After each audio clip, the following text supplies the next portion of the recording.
Live from Da Nang, Vietnam, it's BREADCAST, and here are your hosts, EJ and Luna.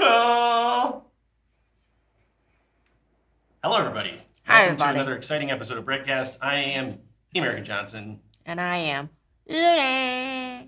We're very glad to have you all. Today, we have a lot to talk about, as usual, and actually this time, for the first time perhaps ever on BREADCAST, I'm not the only one that did show prep. That's right. We've instituted a new policy here in which Luna and Grant will actually be actively participating.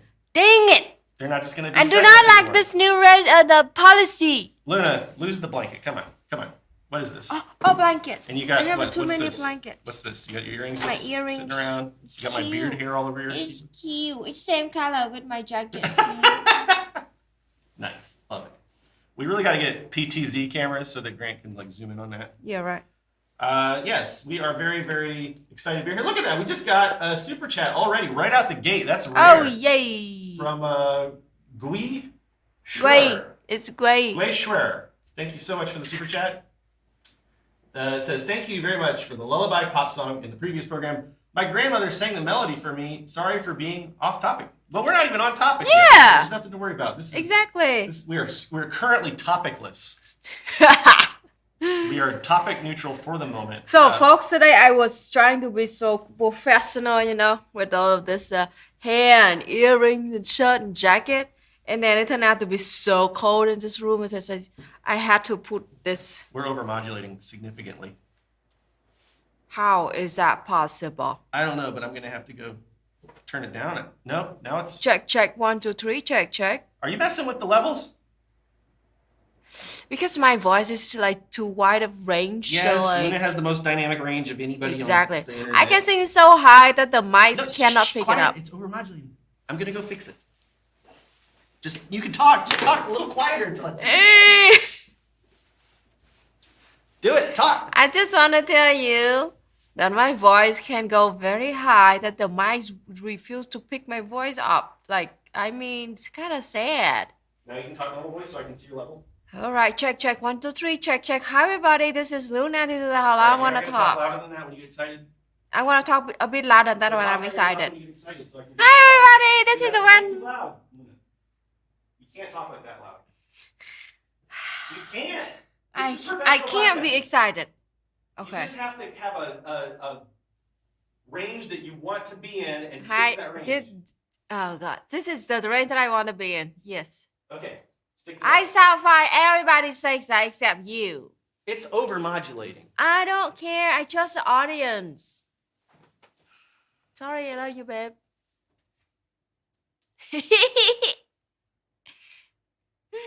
My hair. Look at my hair, Linda. Look at this. Awesome. Can you do anything about it? I can't except shave it off. I'm sorry. Shaving off my hair. You put a hat on like me. Shush up, both of you. I got Grant in one ear. I got Luna in the other. Told me to shave my head and put on a hat. So how's everybody? All right, let's start the whole show all over again. Take 2. Take two. You do have a beautiful voice, Luna. I will agree with Gwei on that. So thank you for the super chat. We appreciate it. All right. Okay, take 3. No, why do we need to take 3? I don't know. I just said something really nice, and now we're moving on. Thank you. Moving on. Moving on. Moving Okay. on. So we got a lot to talk about today, as usual. Yes. And I don't know, I thought we'd warm up with the article that I meant to read last week with the great power outage. We're working out the bugs in our new studio, folks, and there are a lot of little technical things we're sorting out little by little, like Luna's dynamic voice. I have literally 2 compressors. If you know anything about audio engineering, I have 2. I have a hardware compressor, a software compressor, and the compressor on the soundboard all running, which is supposed to keep the range so that you can't. It's harder to overmodulate. It's like balances and smooths out the audio. And Luna's voice is so dynamic. It doesn't do the job. But then my teacher told me that I can become a professional singer. Probably, but you'd still have to have Control. some control. Yes. Yes. Thanks. Hey, look at EJ. He's having kind of very nice elephant trunk right there today. And Luna has one too. I also have my own elephant trunk. I don't think See most that? people understand the 1950s men's hair fashion slang of an elephant trunk. But if you do, then you probably appreciated that. Now my mic is quiet relative to Luna's. Great. All right. All right. We had this all set last week, and I haven't touched the board since then. I mean, the computer just sucks. Tell a story, Luna. Dude, here's the thing. Tell a story. You talk louder. Tell a story. Tell a story. Just talk about something. I am totally dead. I don't have any clue what to talk about. I can talk about the Mid-Autumn Festival is coming. There you go. This is a What very is Mid-Autumn Festival? important all about it. occasion of Vietnamese people. It is a time when we celebrate the harvesting season. You know, mid-August. Yeah. And but we use lunar calendar, so it's gonna be like your September. Mid-Autumn Festival. I can't wait. Don't you eat mooncakes on the Mid-Autumn Festival? Cake and tea and a bunch of games and with the lanterns too. We hang up the lanterns. We have a lantern. Why don't we hang it up? We do. We need to buy a light bulb for it. I have a light bulb right there. Oh. We're going to hang up a lantern in recognition of Mid-Autumn Festival. You can celebrate Mid-Autumn Festival at home by hanging up a lantern and eating a mooncake if you can find one. Cooking a mooncake would be an endeavor, wouldn't it? Oh my goodness. It's not something you could really do. I need to prepare for it for like a month No before way. I can have A month? Yes, because many ingredients you have to mix them up and before like a few weeks before you can actually eat it. Why? Because like that's how crazy it is. You know, especially like you have to choose the best That's not kind of excellent. lard. The best Okay. lard is like a neck of the pork. Uh-huh. And then you chop it into like dices, like little dices, and then you soak it with sugar.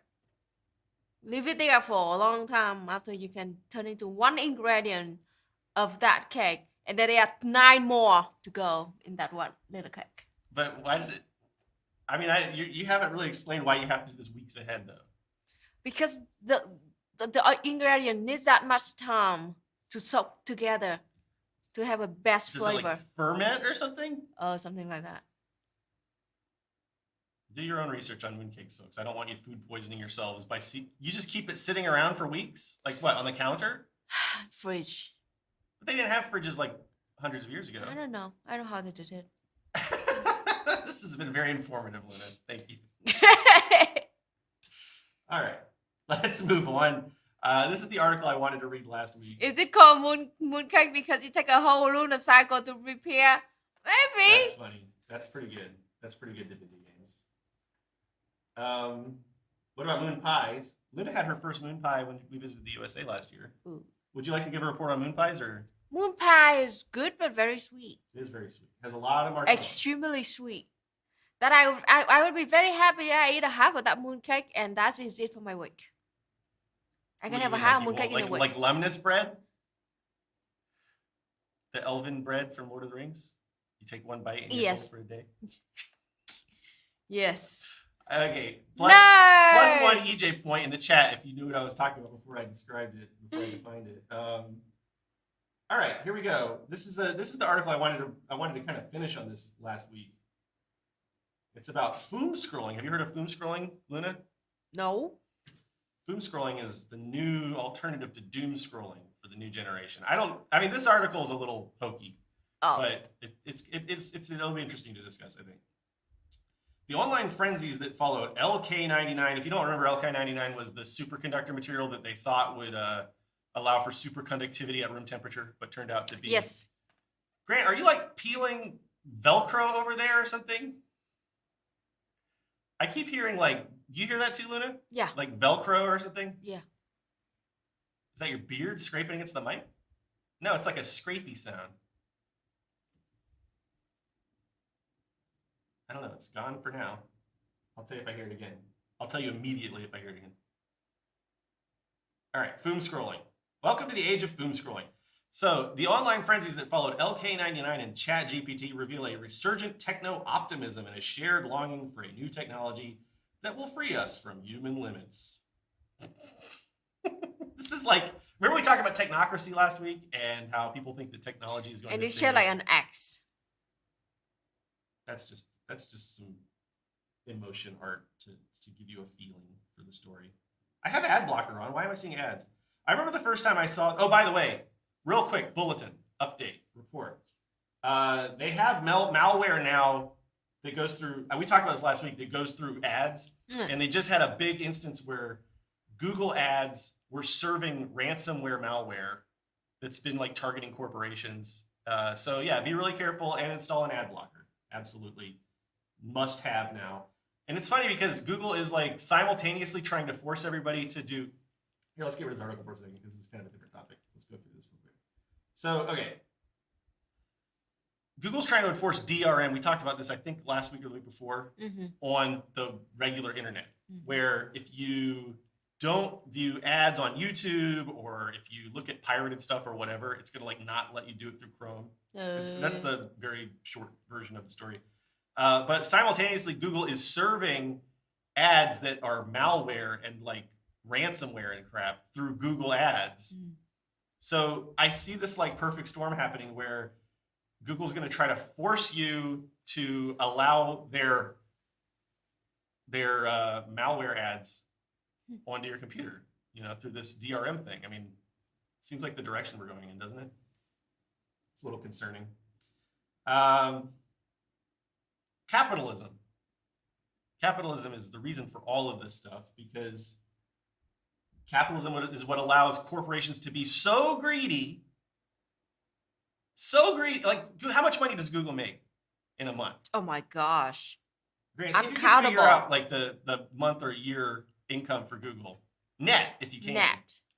But like, they make so much money, they can't pump the brakes a little bit and say, wait a minute.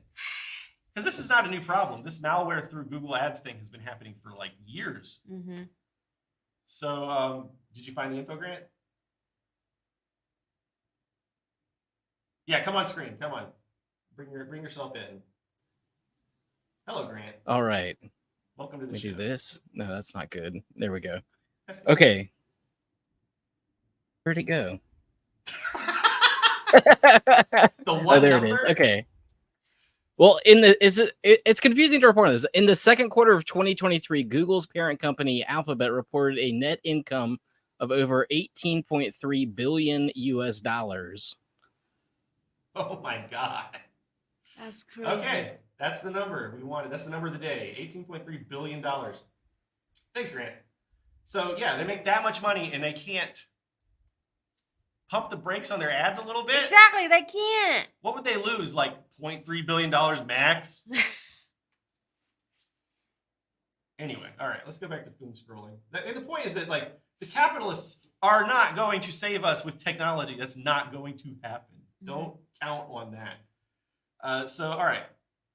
I remember the first time I saw the floaty rock. This is talking about the, which by the way, that all turned out to be BS anyway. The room temperature superconductor. It was the middle of the night, and I was facing the insomniac's dilemma: to reach for the phone or not. I reached and opened Twitter. This was 2 weeks ago. The new name hadn't yet sunk in. X. We're not calling it that. On the theory that a scroll through my feed might achieve some hypnotic effect, creating an opening for sleep to take hold. Blah blah blah. Despite following a fair number of neat science thing aggregators in the wee hours, I do not always thrill to edificate. Oh my God, this is such a. Why? I had the. Okay, I read this whole article right before the stream, and now it's paywalling me. See how wonderful capitalism is? Wonderful. Hold on, I got it. I got this. We've got options here. I mean, you can't even read an article anymore. Everything's paywalled. It's really BS. Who's going to pay for the Atlantic? No one in the world is going to pay for the Atlantic. Seriously, who's going to pay for that? Who do they think they are? The only people paying for this stuff are journalists that are like cribbing each other's stories, I think. Check to see if. Is this the whole story? Better be. Read this whole article. It's all right. I got it. And now the ads aren't showing, so that's good. So anyway, what I'm just trying to describe is the vibe surrounding LK99 as I've experienced it. Its closest analog may be the frenzy that accompanied ChatGPT's release. That's this Velcro sound right now, whatever you're doing. Moving the cheese chair. It's causing a Velcro noise. Perhaps you remember, late pandemic malaise was wearing off. People were ready for shiny new things, and then suddenly these things appeared in the form of bots that could chat code and maybe even break up your marriage. Social media feeds filled up with screenshots of their cleverest and most devious exploits. In the month, here's where we get to the actual point of the article. In the month after the ChatGPT's release, some came to believe that a FOOM was taking place. In the AI literature, a FOOM occurs when an AI's cascading self-improvements accelerate its own development until it becomes powerful beyond human comprehension. The term is meant to evoke the sound of an explosive eruption. This is so obnoxious. Tech people can be very, I don't know, twee? Is that the right word? What would you call this, Grant? How would you describe this? Precious? The neat thing about this particular supposed FOOM, it was being experienced in real time, at least by those who are sufficiently online. Technology was about to deliver us from suffering and scarcity, we were told. And you could see it all on Twitter. See, this is where it gets very liberal. During the Trump presidency, the word doom scrolling was coined. This was different. It had a positive valence. Call it FOOM scrolling, and that's enough. I think we've read enough of this. They explained, so Grant was wondering where FOOM comes from. FOOM is supposed to be the sound of a, what is the word that they used? An eruption. And it's supposed to be like the explosion of AI and technology coming to save humanity. This is literally their ideological, like, millennialism. Cringe. It's like a cult. It's like a millennial cult. Like, oh, don't worry. If we wait long enough, technology is going to sweep in and it's going to save us all. Yeah. And then, but specifically juxtaposing it to the Trump administration as though you could see what's happening, like, ideologically here. During the Trump administration, everything was bad and we were doom scrolling. But now under the Biden administration, technology is going to save us. And we're FOOM scrolling, which is like a good, fun, excellent, exciting kind of scrolling. But no, because everything still sucks pretty much in exactly the same ways. I'm going to read articles today about how Stop Cop City activists are about to get like major prison sentences for handing out flyers. We can take a look at what's happening in Hawaii with the fires, which we will look at later. We've got global climate change preparing to destroy the entire planet. We've got wars all over the planet that the USA is throwing gasoline onto the fires of. We still have plenty to doom scroll about. And I'm not trying to be a doomer right now. That's not the point of this. We do have hope. The hope is called communism, not technology. That's right. I mean, I just can't understand why at this point, to this day, there are still some people think that Biden administration is so better than Trump. Like, seriously, what's wrong with those people? They're liberals. And So a lot of people are they still having brunch? Yes, they're still on brunch. I mean, the ones, it depends on how insulated you are from suffering. The ones who are like the most insulated from suffering, the highest echelons of the bourgeois proletariat, they're the ones that are like, fine, they're still having brunch. And then a lot of people that are kind of like in the middle and dropping, the middle strata of the working class, I should say, not the middle class, because the middle class is not a thing. The people who are in this middle strata and dropping, they're like desperate for some hope, something to cling to for hope. And they're not class conscious, so they don't find hope in communism.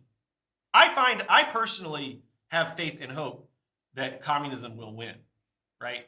I don't necessarily know that it's going to erupt or FOOM in... Boom. Stop using that word, please. I don't necessarily think it's going to FOOM in the imperial core or the USA. Maybe it will, with the help of all y'all that are watching the imperial core. But I do think that communism is going to win. That's my source of hope.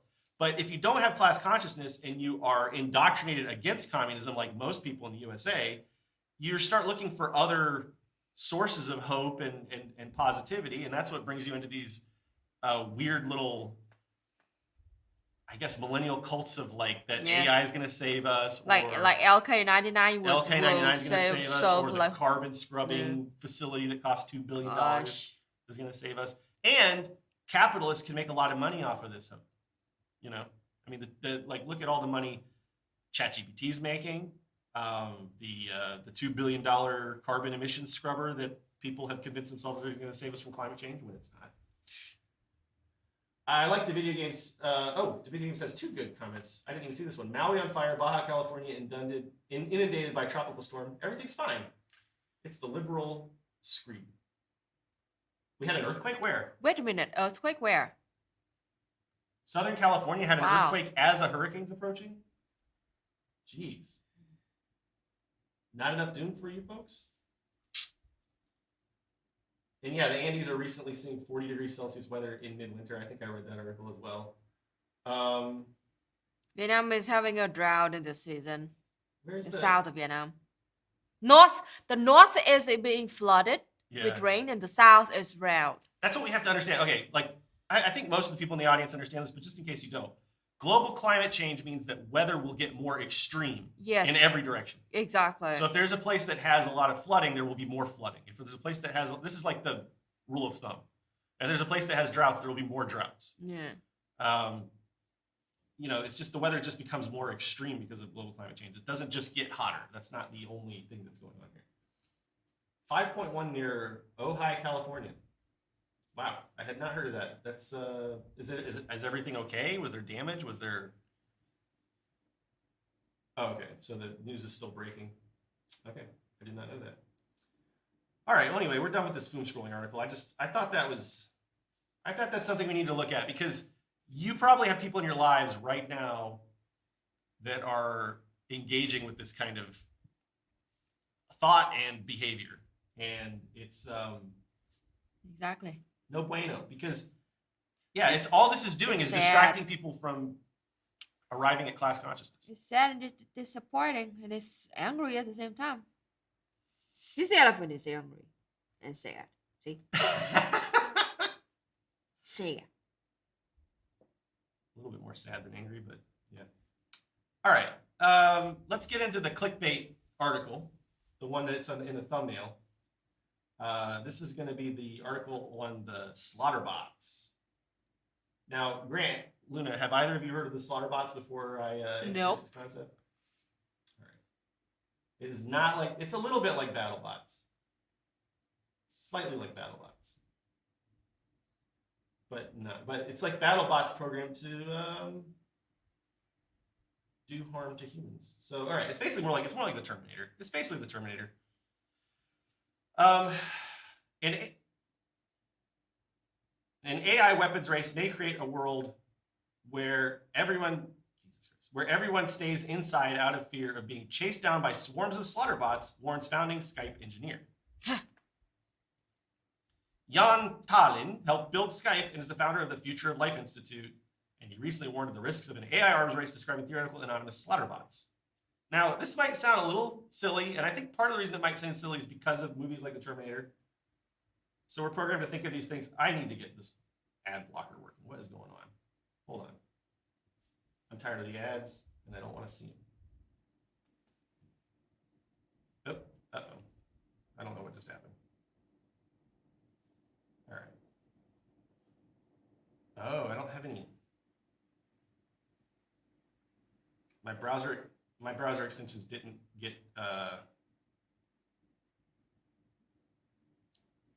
no, I'm just in it doesn't matter. I'm just adding ad block real quick. So this is a little ad for installing some kind of ad blocker on your browser if you haven't already, as I am doing right now. Because not only are ads just getting more and more obnoxious, but they are now posing an existential threat to your actual The computer, first law your security. of robotics makes the eyes go red when they turn evil. Right. Right. Always red. If the robot's eyes are not glowing red, then they're perfectly safe. Exactly. They're totally fine and sound and good. Then they're evil from. They born evil. Grant asked what to do if their eyes are already red. All right. All right. Here we go. AI arms race. Let's get back into it. See, once these technical things are all sorted out, this show's going to go so smoothly. I can tell. Exactly. I can just feel it in my bones. All right. Next time, check your ad block before you. Well, now I have the browser installed, so it won't be an issue in the future. All right. Not Knock on on vinyl wood. coated sheet metal. Yeah, it's not wood. There's wood here. We might just be creating a world where it's no longer safe to be outside because you might be chased down by swarms of Slaughterbots.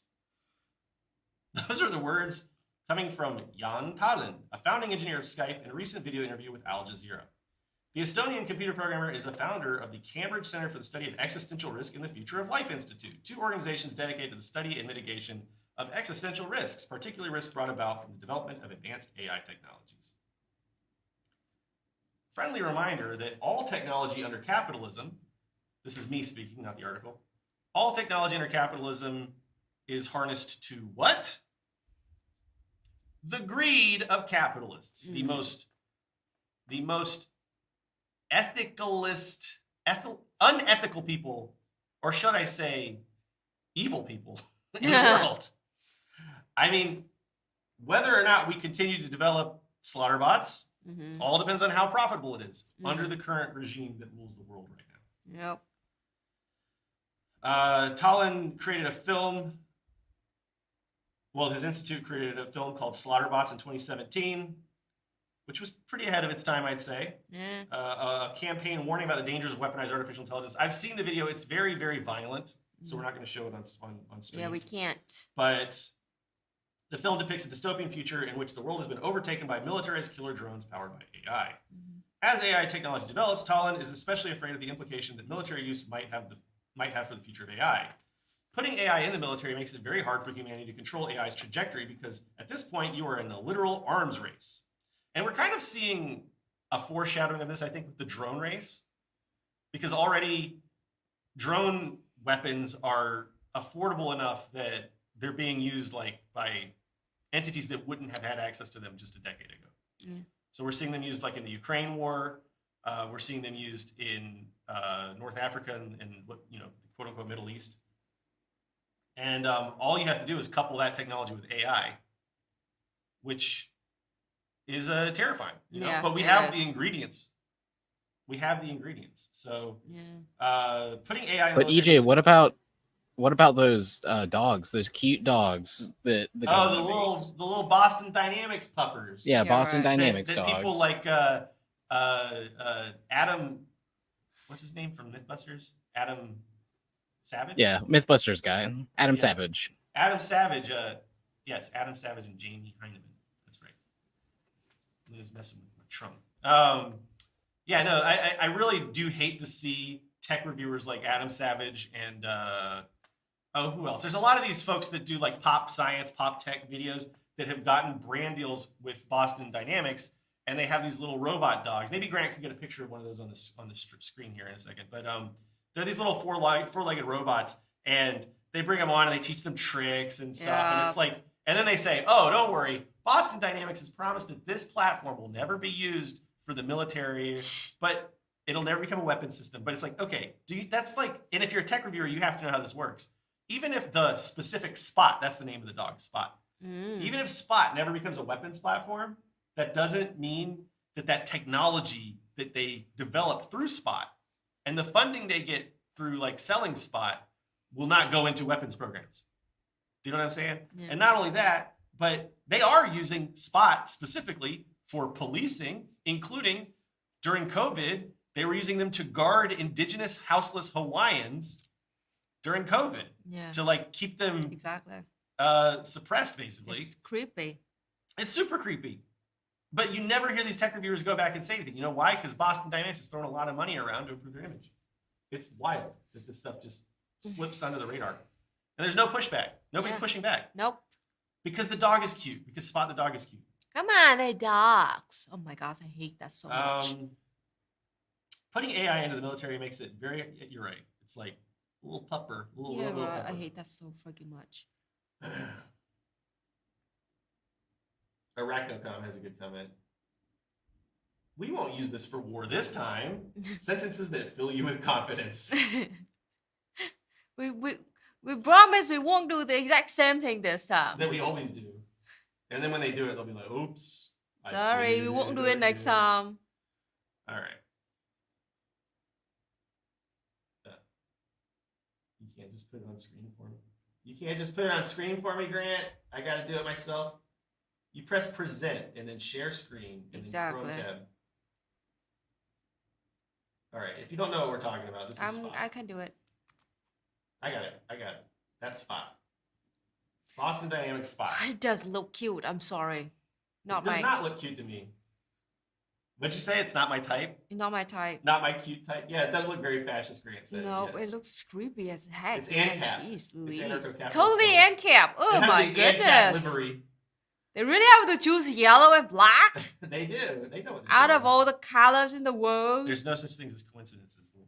Oh gosh. All right. Yeah, you just said like a Buddhist line right there. It's also a meme, but yeah.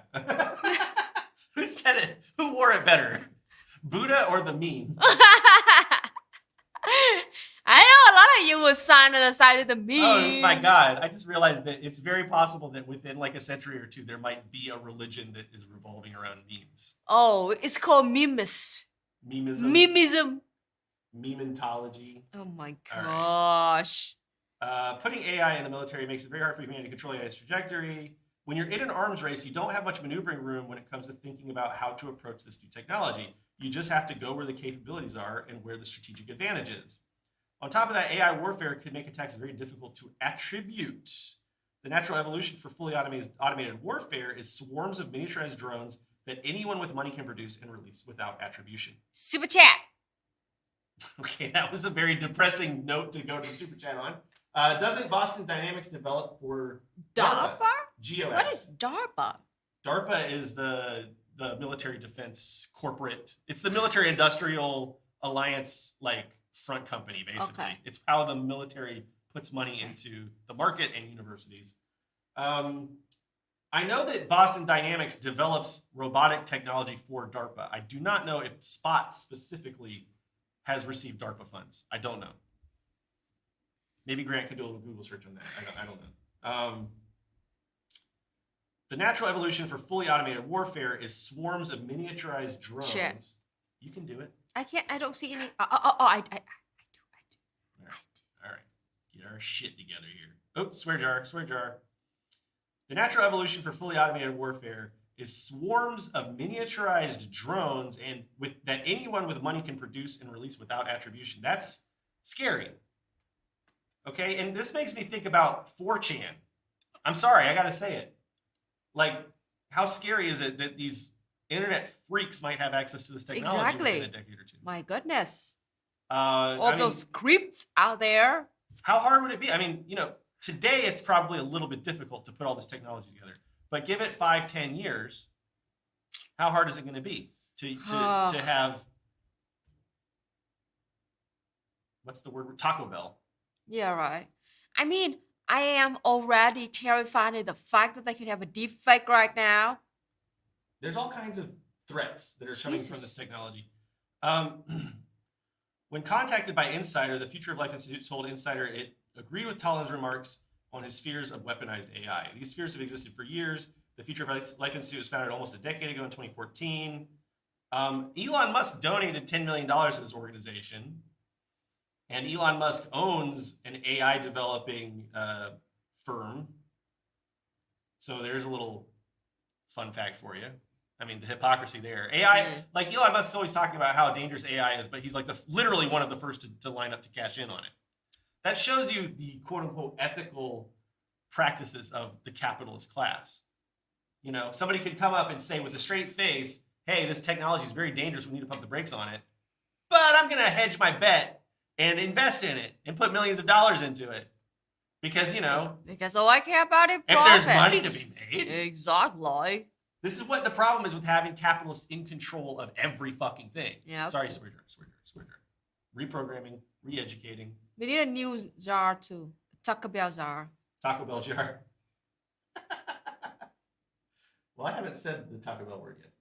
EJ is right to be scared of internet freaks getting their hands on these.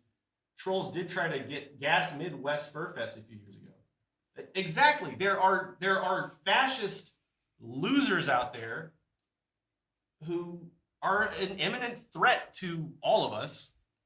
And this technology in their hands makes me nervous. I'm sorry. Most of the fear mongering about AI is just marketing. You should not trust the other guy's AI, just mine. Exactly. That's a good point, Salty Tommy. Yes. Yes. This is really, you're right. This is a great advertising moment for Elon Musk. Mm-hmm. You know, he puts $10 million in the Slaughterbots program, and then he's like, oh, don't worry. I'm not going to develop Slaughterbots. I mean, look, I just donated $10 million to the Anti-Slaughterbots organization. Yeah.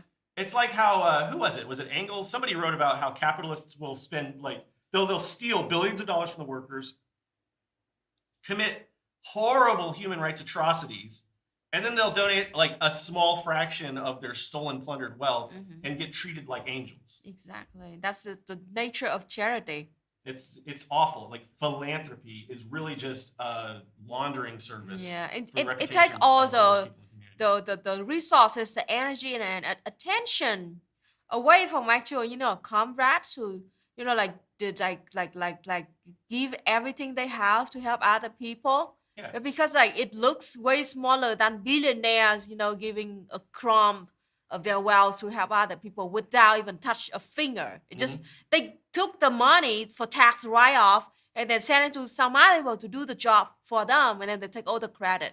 Well, charity does a lot of things too. It also makes us feel like, this is a big mentality in the USA, which is very different from Vietnam's mentality. Yep. In the USA, the idea is, we don't need the government to step in and provide food and housing and all these things because so strange. Private charity will take care of it. That is so strange. Yeah, in Vietnam, it's absolutely different in Vietnam. Opposite in Vietnam. That when we do, we officially do not call it charity. We call it volunteer, and it is when a lot of people get together to help. And also at the same time, when there are actual rich people who do charity, usually they do it through the government, something like that. So it's like we trust the government very, very much, and we like gave whatever we have. If we have a time, we have resources or food or anything, we will call the community leaders, which is the local government. I think that what really is different about Vietnam, in my opinion, is that you have an organized society. Yeah. All right, from the ground up, and it's not really just the government; it's just the whole society is organized. Exactly. From the ground up, you have neighborhood level commune organization where everyone in a neighborhood like knows each other. Yeah. It's like Luna and I just moved into a new neighborhood, and now all of our neighbors have like come over and introduced themselves. And like, I know this sounds like kind of quaint, and it sounds like maybe the USA when I was a kid was more like this, but you have that kind of unofficial kind of community, but you also have like an actual organized commune system, which sprung into action during COVID, to where every commune immediately, like, you knew who was doing what, you had structure, you had action happening, activity happening immediately at every level. We don't have that in the USA at all. So the idea is just that like private charity will fill in, like during the Dallas, the ice storm in Dallas, when like the water was shut off, the electricity was shut off, everybody, like people were dying. Yeah. And the government, what was it, Chris Christie, I think, or somebody, I can't remember who it was, but one of the Republicans was like, oh, well, you have to be, what's the word that he used? Grant, do you remember the word? Self-reliant. Self-reliant. Yeah, yes. We're Americans. We got to be self-reliant. Yeah, and they even like mock people like why are you like people should not wait for the government. They should be on themselves and be self-reliant. Or you say like losers or something like. Yeah. What the freaking point of having disgusting. A government anyway? It's absolutely disgusting. And just, so anyway, the point is that you have an organized society in Vietnam, and people are comfortable with that, and they like it, and they participate in it. Exactly. Whereas in the USA, there's so much, and part of this is because our government is so terrible in the USA.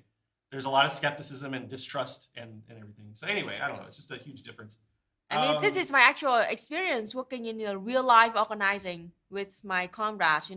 When we have resources, have the time to go to somewhere, the first thing that we meet the common, what you call it, like the youth union communist leader in that area, and when we also meet with the local, the people's committee leaders in that, and then they will connect us to actually like meet with the local people there, and then we would have a meeting with the local people, with the local government at the same time, and then we would discuss about what they need and what we can do, and then we find something in between. So and then we did the job. That's how we do. So there's a difference between theory. There's a difference in terms of theory and practice with that kind of organization that you have in Vietnam versus what happens in the USA. Because in Vietnam, the idea is we have a communist youth union, we have a commune level organization, we have liaisons that help put all of these different things together. It's all very organized in a very revolutionary communist idea space. Yeah, and exactly when we go to a new area, we knew in what kind of business, we know exactly who to talk to in regard of that problem, because it's very well organized like that. Right. Not just business, but just all the different stakeholders. Yeah, all the different issues. So, I mean, there's a lot of, it's just organized and it's in a communist framework. And that's why it works so well. To be honest, like disaster relief is a great example as well. Yeah. You know, when Da Nang had the typhoon, what was that, last year or the year before that? Last year, I think. Luna has a video about this on her channel. It's remarkable. And I lived through it. It's amazing because I'm from Charleston where we have a lot of hurricanes. And I've seen pretty similar levels of destruction from the Da Nang storm to a lot of storms I've seen in Charleston.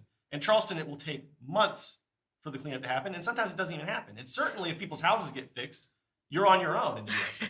Whereas in Vietnam, immediately as soon as the storm ended, I'm talking within an hour after the storm ended, the militia, the military, the warden people, the civil servant people, and then a lot of just normal people, militia, and normal people were just like an army that just like descended on the an city. Army of ants just out together that fix the road, and within 24 hours everything is back to normal. And then like if the trees branch or destroy your house or something, the military would go to your house and just clean everything up. They fix and then your left house without even noticing you. They fixed the house. So like for instance, one of our neighbors had a tree like kind of fall onto their house, and then it was like tangled up in the electrical cables. And I think our balcony got screwed up. And the military or the militia, the local militia people and the civil servants and everything, they come in together and they just fixed everything and they left. And there was no paperwork. Yeah. They didn't even have us like sign anything. They didn't even notice the owner. It's just like a small team of those people who just like sweep our road, fix everything that they saw, and then left and move on to the next road. Right. It's just sad. No bureaucracy, no money changing hands. They just fixed the stuff and moved on. And it was like that across the entire city. It was absolutely amazing to see coming from Charleston, where if your house gets screwed up by a hurricane in Charleston, well, does your insurance cover it? If not, you're out of luck. Your insurance company might take weeks to fix it. I mean, like you might not have insurance. So it's just a completely different circumstance. So. And that's the difference between an essentially socialist If the house is totally destroyed, the commune, the village will build a new house for you. Yeah, and I want to make it clear too. It's not just like the government coming to rescue people. It's that there's a lot. You have to have socialist people with socialist values for a system like this to work. Yeah, exactly. It's not like you could do this from the top down. You can't do something like this from the top down. You can't impose it on people. You have to have the people buying into this idea. Yeah. You have to have socialist people with socialist values, as Ho Chi Minh says. And second of all, you have to have a lot of volunteer people, and this isn't volunteering like at a charity. This is people who are like invested and in, what do you call it? What's the word to put? Like connected to their communities. Yeah, exactly. In a way that we've lost in the community house that we have in the village, they are changing a whole new roof for it. And the whole village just got together like that. And it's a community houses. It's owned by the whole community. And whenever somebody, like they need a place to sleep over the night, or like construction team need a place, they just like go there and stay in that house for free. Nobody's like free of charge. Yeah. It's just a community house. And once in a while, when the roof, it's also a traditional house of like ethnic minority people. So whenever, once in a while, a few years, they change the whole new roof together like that. It's going on right now. Yeah. So you're talking about in the village that your union was working in. Yeah, right? exactly. So in case you missed the beginning of that, every like little village in Vietnam has a community. Like it's kind of like a free little hostel. Yeah, a free little hostel. It's so amazing, and they maintain it communally, collectively. Yeah. So that if you have family coming in or if a worker, it's just amazing. It's amazing that this stuff exists. And we think it's impossible in the USA because it's not profitable. But none of this is profitable. No one's making money off of this. When I do the volunteer work with my comrades, we always stay in public house like that. Mhm. And if they don't have a community house, they usually allowed us to use like a school, classroom, some classroom at school, or in their, they call it like culture house, where people like the villager have a place to meet, or they have a show where you can still also live there. They have a bathroom, they have a kitchen. Think about this for a second, okay? All right. Capitalist realism. If you know why they'll never have this kind of disaster relief system or this communal house system in the USA under capitalism, or at least they'll fight it tooth and nail, is because, okay, take the disaster relief, for instance. If you had volunteers and militia members and civil servants come into your town and fix all the damage after a hurricane in the USA, that's millions of dollars lost to capitalists. Because the insurance companies That's won't how get their they think cut. about it. Money loss. Yeah, the construction companies won't get their cut. All the different little, these little service providing capitalists are not going to get their cut. They're not going to want that to happen. Trust me. Okay. And second of all, with the communal house, I mean, if you could just go to somebody's neighborhood and, hey, there's a free house, you can stay in the free house while you're visiting. You think the hotels and the Airbnb people are going to take that laying down? Oh my God. Oh gosh. No way. I saw some good chats on whatever real quick.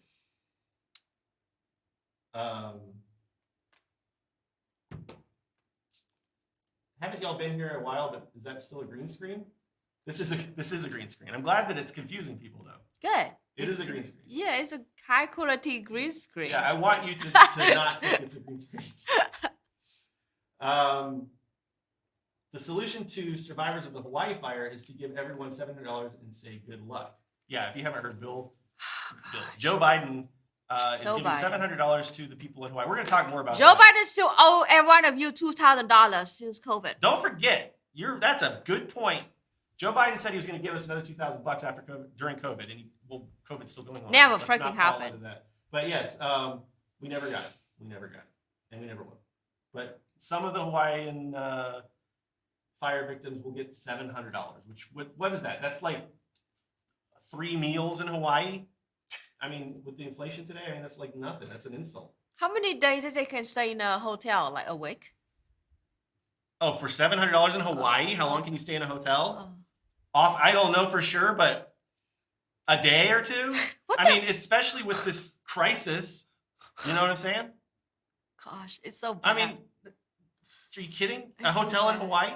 I don't know how much they cost, but it's not cheap. It's in the hundreds, I'm sure.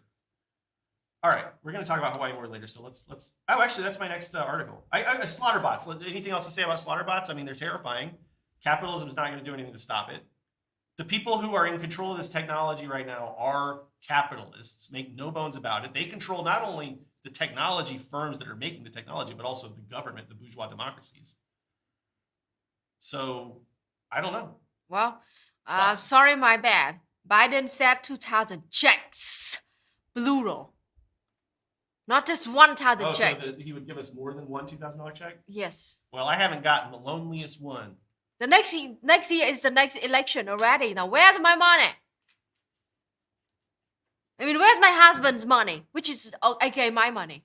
My mic is getting quiet because I'm facing this direction. I'm trying not to. But this is where I need to move my chat over here. That'll help. Oh, man. Yesterday, is that like, for a funny note? Yesterday, I know exactly, a few days ago, there's a representative in the National Assembly of Vietnam stated this question in front of our National Assembly. He asked, after getting married, usually the wife will take all the money from the husband, even though they're bank cards. Is that considered a domestic violence? And that is causing an argument between husband and wives in Vietnam about, is that action a domestic violence? Talking about Biden's check and the money. I don't get it. What? So the national representative in the National Assembly in Vietnam a few days ago stated in the official meeting of the National Assembly, asking that, like when a wife take all the money in the bank's cards of their husbands, is that considered domestic violence? Was that a joke or were they being serious? No, they're being serious about it. No, that's not domestic violence. It's not. The problem is it's not. I don't think so. I hope that person got like humiliated. Yes, he got humiliated. So like, what? Oh my god. Well, that wasn't exactly a funny note, but okay. What does that have to do with Joe Biden? I don't know, because like Joe Biden gives you money, and that's also technically my money, and I thought about that.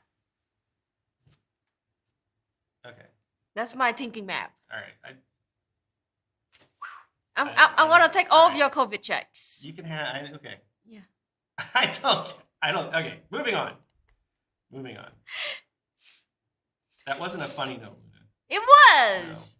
No. We laughed so hard though. Who? All right. I want to move on. All right. We're moving on. I have. Now I'm mad because I have. Ad block. There's like so many things going wrong with my technology right now. All right. Yeah, technology's going to save us. I mean, like, yeah, if you think technology's going to save us, just try using a web browser for 2 minutes. Since yesterday. You know what? Since yesterday, me and EJ constantly had to fight with the computers. It's so bad. To log in. It's so ridiculous. Everything. I was turning on my computer, and then it keep asking me to change this, change that, and in order to do that, I have to log in. In order to log in, I have to check my phone, check the Gmail, send the code. Cause like, but technology's gonna save us. Gosh, it's already. All right. We're moving into boomer territory right now, Luna. These computers, they're so hard to use. These computers these days. Just can't ever keep up with them. I liked it before the computers. All right. Hours before the wildfire became an inferno that wiped out the historic Hawaiian town of Lahaina. This is from the New York Times, by the way. Lahaina fire prompts a shift in Maui's long-running water fights. Hours before the wildfire became an inferno that wiped out the historic Hawaiian town of Lahaina, officials in the West Maui Land Company reached out to the state with an urgent request. The company, a real estate developer that supplies water to areas southeast of Lahaina, took note of the dangerous combination of high winds and drought-parched grasses, non-indigenous grasses, I should note, that Maui was facing. It asked for permission to fill up one of its private reservoirs in case firefighters needed it, but there was no active wildfire in the area at the time, and state officials apparently concerned that the diversion could affect water allocations to a nearby, presumably, settler farmer, since most of the big farmer companies in Hawaii are settler companies. It took several hours to approve the request. According to the company, in the interim, a brush fire that had been contained that morning flared up once again and swept through Lahaina, burning everything in its path. So this is just, I mean, we don't really need to read this whole article. I just wanted to get you an idea of some of the actors at play here. And I think Slop wanted to talk about this. So Slop, you can hop on whenever you feel it's appropriate. You don't want to hop in? Because I think you wanted to talk about the... I'm not prepared to talk about what you said you wanted to talk about.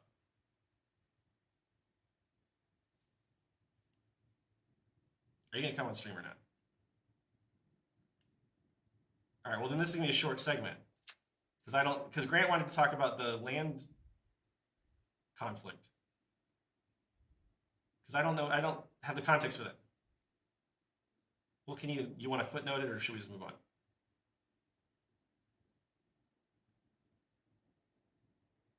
Grant, get your ass on stream. Oh my God. Yeah, right. Just add him to stream. I said it against his will. Okay, I'm here. All right, listen. All right, I want to set a few things up first, and then I just want you to just talk about what you were going to say because I just don't know what you were talking about. That's all. Well, I was just saying that I hadn't.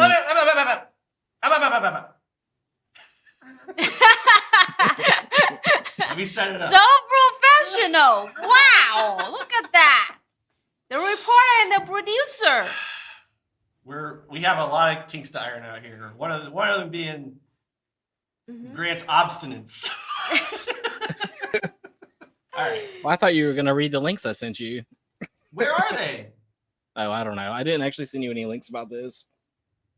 Thank you for admitting it. Topo. Tabo, though you're right. Grant has to pull on his suit before he could be on stream. Me too. Sure. I'm wearing a suit too. Suit's no excuse. I even have a pocket handkerchief. Grant doesn't even have a pocket I even handkerchief. have an don't elephant have hat on. Which we need to talk about off stream. All right, listen. Dress code, Grant. Pocket square is required for being on camera. All right. All right. Grant's frantically searching for something that uses a pocket square. Yeah, right. All right, I could thank you for probably your- find it. Thank you for your attempt at compliance. All right. This is a serious topic. So, all right. So, the situation here. So, we have a lot of things happening at once in Hawaii, and it all has to do with colonization. All of it. Every single aspect of this disaster is tied in with colonization. You have people building houses where they shouldn't be being built, for one thing. Not just in terms of the ethics of colonization, like they shouldn't be there, which is true, but also in terms of like the environment. Like you shouldn't build, and this is true in California and so many places where there are wildfires all the time. You shouldn't build your houses in places where there's a natural fire cycle. Yes. We talked about this, I think, a couple weeks ago, but if you have an ecosystem in which fires occur regularly, sometimes every year, sometimes every few years, to like clean out the brush and prepare the soil for new life and everything, you don't build a house there. Also, you don't import grasses to an island that are not indigenous and that dry up and make an even bigger fire hazard than would have been there natively. And look, Grant got us the article. All right, I guess that's all I really needed you for, Grant. You have anything else you want to say before we let you go? No, I'm just glad that I could help out so well. I did a real good job. Let's work on that pocket square situation, and we'll. All right. So yeah, this is the article from Grant. This is a good article. Look at that. I don't. I don't want your cookies. Strictly necessary cookies. Take only. your cookies I don't want away. any of these cookies from you. Take your. I thought ad blocker would deal with that. Why are they called cookies? I don't. To make It's you not think they're cookies. Good, to make you think they're good when they're not. Give a mouse a cookie, Grant said. All right. The governor of Hawaii has promised to protect people from land grabs when the island of Maui rebuilds after massive wildfires that incinerated homes and burned entire communities to the ground. And don't forget, killed a bunch of people. Yeah. Governor Josh Green said he instructed the U.S. State Attorney General to work towards a moratorium on land transactions in Lahaina. Now think about how gross this is. There's a huge fire on stolen colonized land, and now people are trying to like use this to grab land cheap. Yeah. Like disaster capitalism.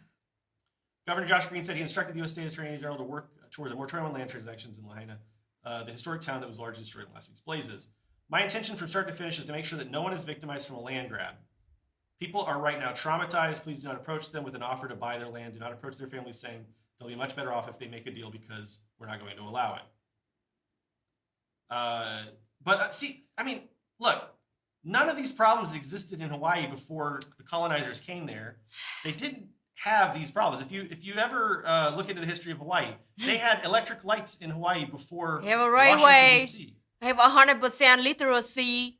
They had a much better society before we came and fucked everything up. Yeah. I would gladly contribute to the swear jar for that one because there's no better way to put it. And it's just disgusting. I don't know. I mean, you've got capitalists, these settler capitalists coming in now trying to grab up land. I mean, you've got it's just the environmental devastation and destruction. It's simply heartbreaking, really, to see this happening. And I don't think I'm in a position to make calls like this. Yeah. But it feels to me that we should at least consider Hawaii as like a front line of the decolonization movement because that's a very simple cut and dried situation where it's like the USA just needs to get the hell out of Hawaii. There's no reason for the USA to be there at all. There's no excuse. It's just very, very simple, right? Yeah. I mean, like, and this is we're getting more and more proof every day. We've got their water has been poisoned by the military multiple times now. Yeah. You've got all these instances of so many indigenous people in Hawaii are houseless now, can't afford to live on their own land. The environment is getting destroyed. it's just, I mean, and you've got capitalists now coming and trying to do land grabs because of this horrible disaster. As Ragsy said in the chat, never let a good crisis go to waste, which is the capitalist mindset. Yeah. The mayor's trying to hold back the developers trying to buy up land, but there's not much they can do besides ask firmly. That's true. Yeah. The market rules. The market rules. It's absolutely. I mean, there's not much else to say about it. It's disgusting. We had a raid come in. Welcome, Yay. Raiders. Sorry, we're talking about unpleasant stuff right now. The Welcome, horrendous Raiders. colonization of Hawaii and its impacts. Give the Hawaiian indigenous people their land back. Exactly. Not just the indigenous Hawaiian people, mind you. Land back all around the world, but All around the specifically world. Hawaii is like it's a very simple cut and dry case. Get everyone. Hawaii is totally illegally occupied by the USA against people's will, against all the treaty that they signed with each other. It's totally illegal. So get the heck out of it. Yeah. It's not your land. I think that's a good way to end that segment. So yes, that's our call to action. Hands off Hawaii. Decolonize Hawaii. All right, moving on. Stop Cop City in Georgia near my neck of the woods. This is a story we've been covering for a while. Luna and I have actually been to Atlanta to talk to some of the activists and organizers in Atlanta. Very, very impressed with the work that's being done there. Yeah. We have some bad news we're going to start with, and then we have some good news to kind of like cleanse the palate after related to Stop Cop City. But if you're not familiar with Stop Cop City, I have a video on it on my channel, youtube.com/noncompete, where I interviewed a filmmaker who's also an organizer who talked about the basic situation. Yeah. But just to let you know, there's an organization called the Sheriff's Association, I think it's called.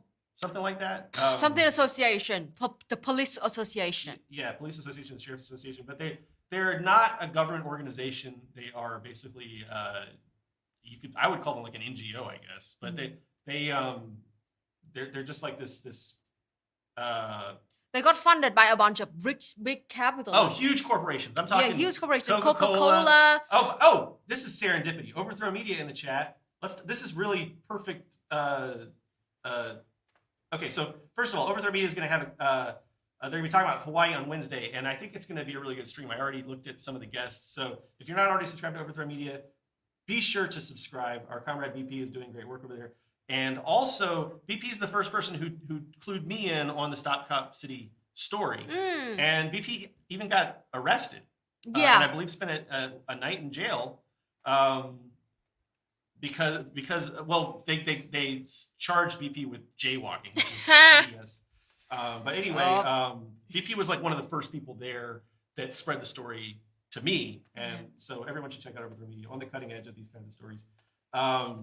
So anyway, let's take a look at what's happening. So, sorry, we didn't finish really setting this up. If you're not familiar with Stop Cop City, so yeah, all these big corporations like Coca-Cola, Cox Communications. I mean, just like lots of big corporations are funding this. And the Waffle House. Waffle House, unfortunately, is funding it, yes.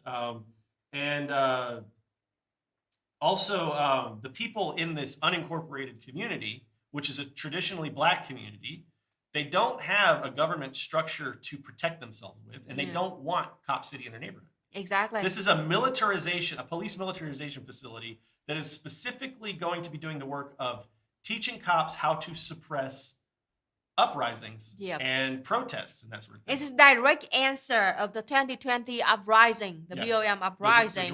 And if we let this to happen, it's gonna be way more police brutality in the future. And according to the research done by the people over there, at least 75% of Atlanta people do not want to have a cop city right there. And over 90% of people in that forest do not want their forest to be taken over by Cop City. And it's gonna cost they're gonna train cops, not just for the US, not just for Georgia, but they're gonna train cops for all around. Including Israel. Including it's Israel. signaled that they want to be trained there. And also it's gonna be so bad for the environment because of all the lead came out from all the weapons that they're gonna train. Right into the what they call it. So this is being built in a very ecologically sensitive area too. They call it the lungs of Atlanta. It's sort of like a swamp or a marsh, but it's like very important to the ecosystem. Yes. There are a lot of trees there, and there's a lot of natural water filtration that happens there. So anyway, that's Cop City, and that's why they want to stop it. Exactly. So some of the Stop Cop City organizers are. This is just so not only had they assassinated one Stop Cop City protester who had their hands raised in the air when they were shot. That's been concluded by the coroner. Yeah. And so there's been just massive suppression, violence, crackdowns on the protesters. Yeah, people have died. So let's take a look at this article. I gotta say, I'm not generally a big fan of Jacobin, but they're the only people that I found that were covering this story. So here we go. Stop Cop City activists are facing 20 years in prison for distributing flyers. Gosh. Charlie Tenenbaum, a Stop Cop City activist, was charged with felony intimidation for flyering about the officers who shot an organizer 57 times. Gosh. After months in prison. Tenenbaum spoke to Jacobin about Georgia's crackdown on civil liberties. And the person who was assassinated, let's talk about this, Tortuguita. Rest in power, Comrade Tortuguita. So anyway, on January 18th, Georgia State Patrol troopers murdered Tortuguita, a non-binary Afro-Venezuelan activist. An independent autopsy concluded that Tortuguita had been shot more than a dozen times while they were sitting cross-legged with their hands up and their palms facing their body. Okay, so that's an assassination. I don't know how else to put it. Months later, the state's autopsy established the precise number of shots, 57, and confirmed another key finding from the independent autopsy. Tortuguita had not fired a gun, as officers claimed. Their death was ruled a homicide. Tortuguita's killing is the most horrifying event to come out of the state's suppression of Stop Cop City movement, which has occupied the Weelaunee Forest in Southeast Atlanta since late 2021 to protest a $90 million police training facility and a new movie studio, Blackhall, in the city plans to build there. The facility earned the nickname Cop City because it's set to include a mock city block where police could hone militarized tactics to deploy against a city that activists say is already the nation's most surveilled. As of this summer, the state has charged 42 protesters with domestic terrorism and 3 Atlanta Solidarity Fund organizers with money laundering. In most cases, the evidence was comically flimsy. The protesters had mud on their clothes, apparently proof that they had vandalized construction equipment. I mean, if you've been to Georgia, there's like mud and clay everywhere. Yeah. I'm sorry, that's just absurd. And not only that, but a lot of the activities that people in Georgia do are outdoor activities, especially around Atlanta. It's like a lot of people go hiking, and yeah. I mean, it's absurd. I mean, you're in a forest in Atlanta. You're going to get mud on your clothes. So, and they were saying the Solidarity Fund had provided reimbursement for totes, forest cleanup, and yard signs, which is supposedly code for unspecified illegal items, according to the cops. In April, Stop Cop City activist Charlie Tenenbaum was distributing flyers in the neighborhood of Jonathan Salido, an officer involved in Tortuguita's murder.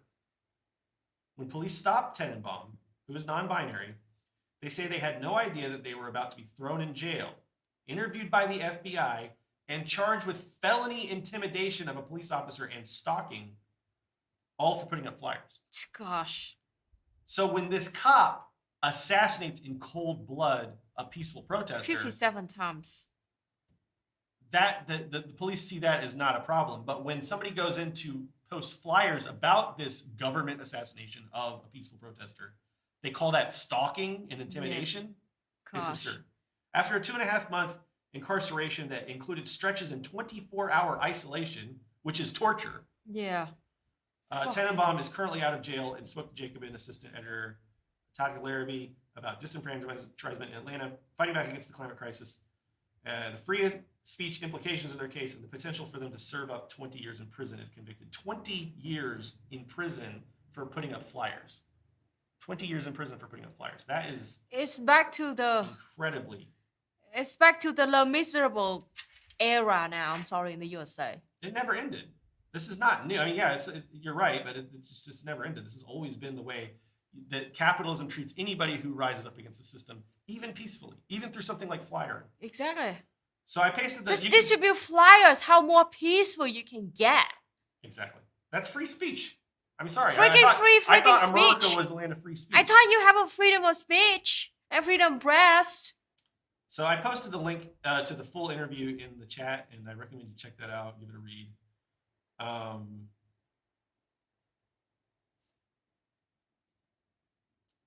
before we segue to the next topic, Grant's reminding me about another thing that's happening in the South. I have two pieces of good news I want to share, just to kind of like cleanse the palate a little bit about Stop Cop City. So first of all, if you haven't heard, there's an attempt to get a, what do you call it? A poll, a referendum, a ballot. Ballot, right? Okay.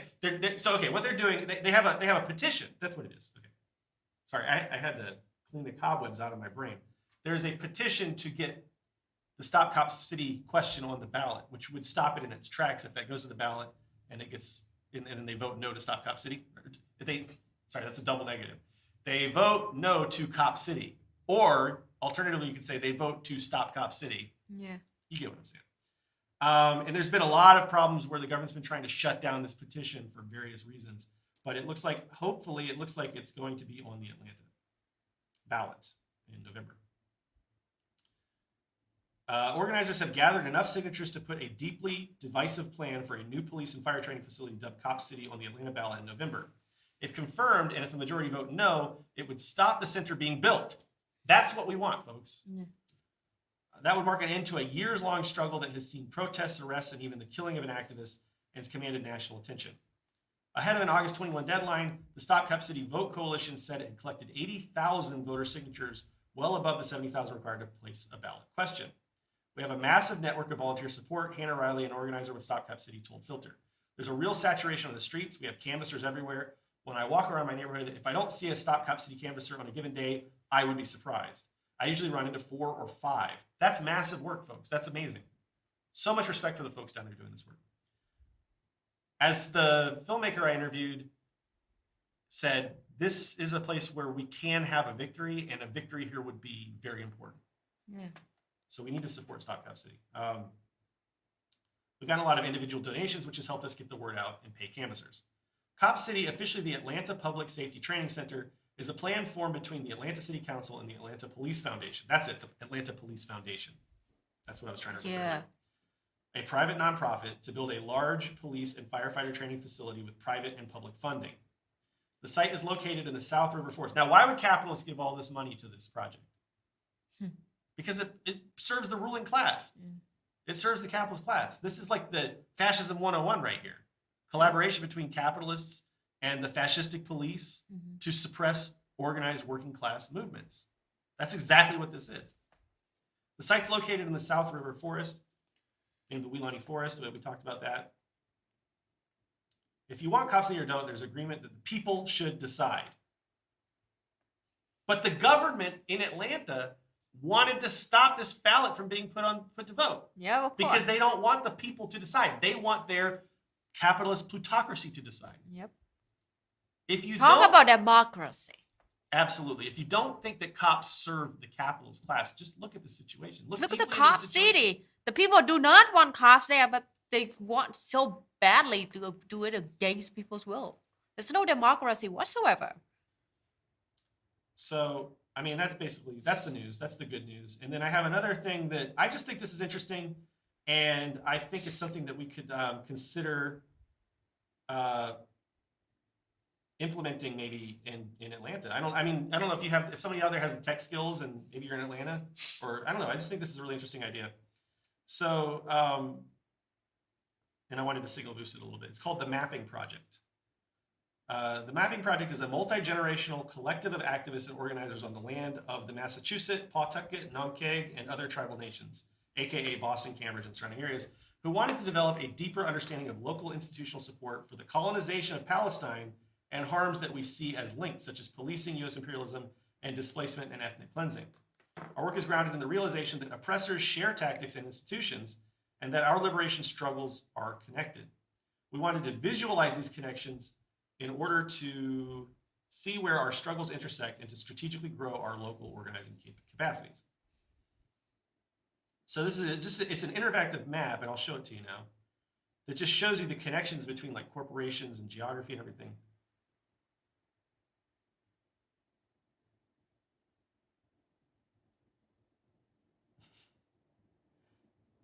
Yes.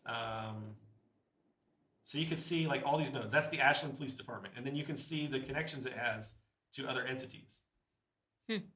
That's the What's Norton that? Police Department. Okay. Mm. And a red line means it's a partnership, ownership, or membership. Mm. Wow. The green line is financial support. Let's look at that. Okay. Kraft family philanthropies. Philanthropies from the Kraft family. Who do they financially support? Let's see. Lots of green lines coming from them. Oh my gosh, it's so dense. Sheesh. Yeah, I'll share the link. It's mapliberation.org. I'll just share a link to the actual map itself. I got it. Just gaze in wide wonder at this map. I mean, all these maps show. I think this is very fascinating. And what I'm saying is, I'd like to see the same thing for Cop City. Yeah. Modana's in there. I mean, you'd really you could play around with this thing. You can turn things on and off. So, like, if you want to just look at financial support, for instance, let's just do that. Okay. And obviously, this is not like a complete thing. It's a community project. But okay, we got the Central Region Homeland Security Advisory Council. There's a financial link to the Webster Police Department. This is where it gets really, really. Look at all this. Check. So many corporations here, right? So many Yeah. corporate headquarters. Sheesh. I mean, just look at how connected they are. So anyway, I think this is fascinating. I'd love to see something like this for Stop Cop City because I think that this kind of visualization of information can drive home the nature of capitalism in a way that just words can't. Yeah. You see a map like that and you're like, wow, there really are a lot of connections here. And then, if we had a Stop Cop City database, then maybe you could tie it in with that one. And over time, we can maybe do the whole freaking country, maybe the whole world. Yeah. I think that's really interesting. So if you know how to do like programming and if you're good with like archiving and all that kind of stuff, that's a technology will save us again. Oh, We the have to irony. use technology in our irony. revolutionary struggle, but it's not. It's the material. Shut up, Grant. Technology alone will not save us, and certainly technology controlled by capitalists will not save us. You know that. You know what I'm saying. All right. Let's talk about another story from Grant. Columbia Charity plans to rally. I'll read the article and then we can have Grant on to talk about this. I think. Is that okay with you, Grant? Okay. Just want to make sure you're not being rebellious again.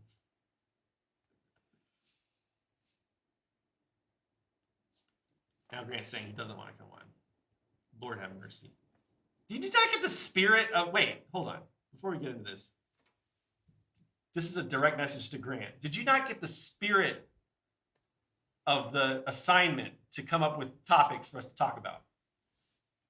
Yeah, I send you the topics and then you talk about them. And No, then... the whole point is that I don't want me to be the only person talking anymore. That's why I want you and Luna to contribute right, stories. right, He's right, like sick of talking. And I get attacked Okay. for it. I get attacked for it. You People do. say that- By me, Poor too. EJ. yeah. Let this hand comfort you.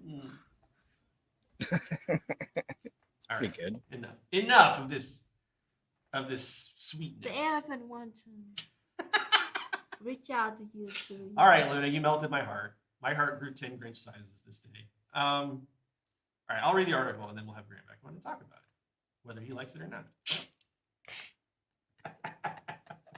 See, people think I'm not joking.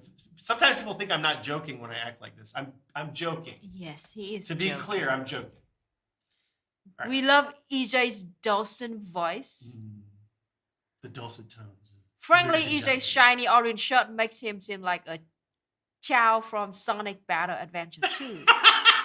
Such a specific reference. Very specific. Ooh. Chow from Sonic Battle Adventure. Luna's looking it up. Be careful what you be careful with those Sonic searches, Luna.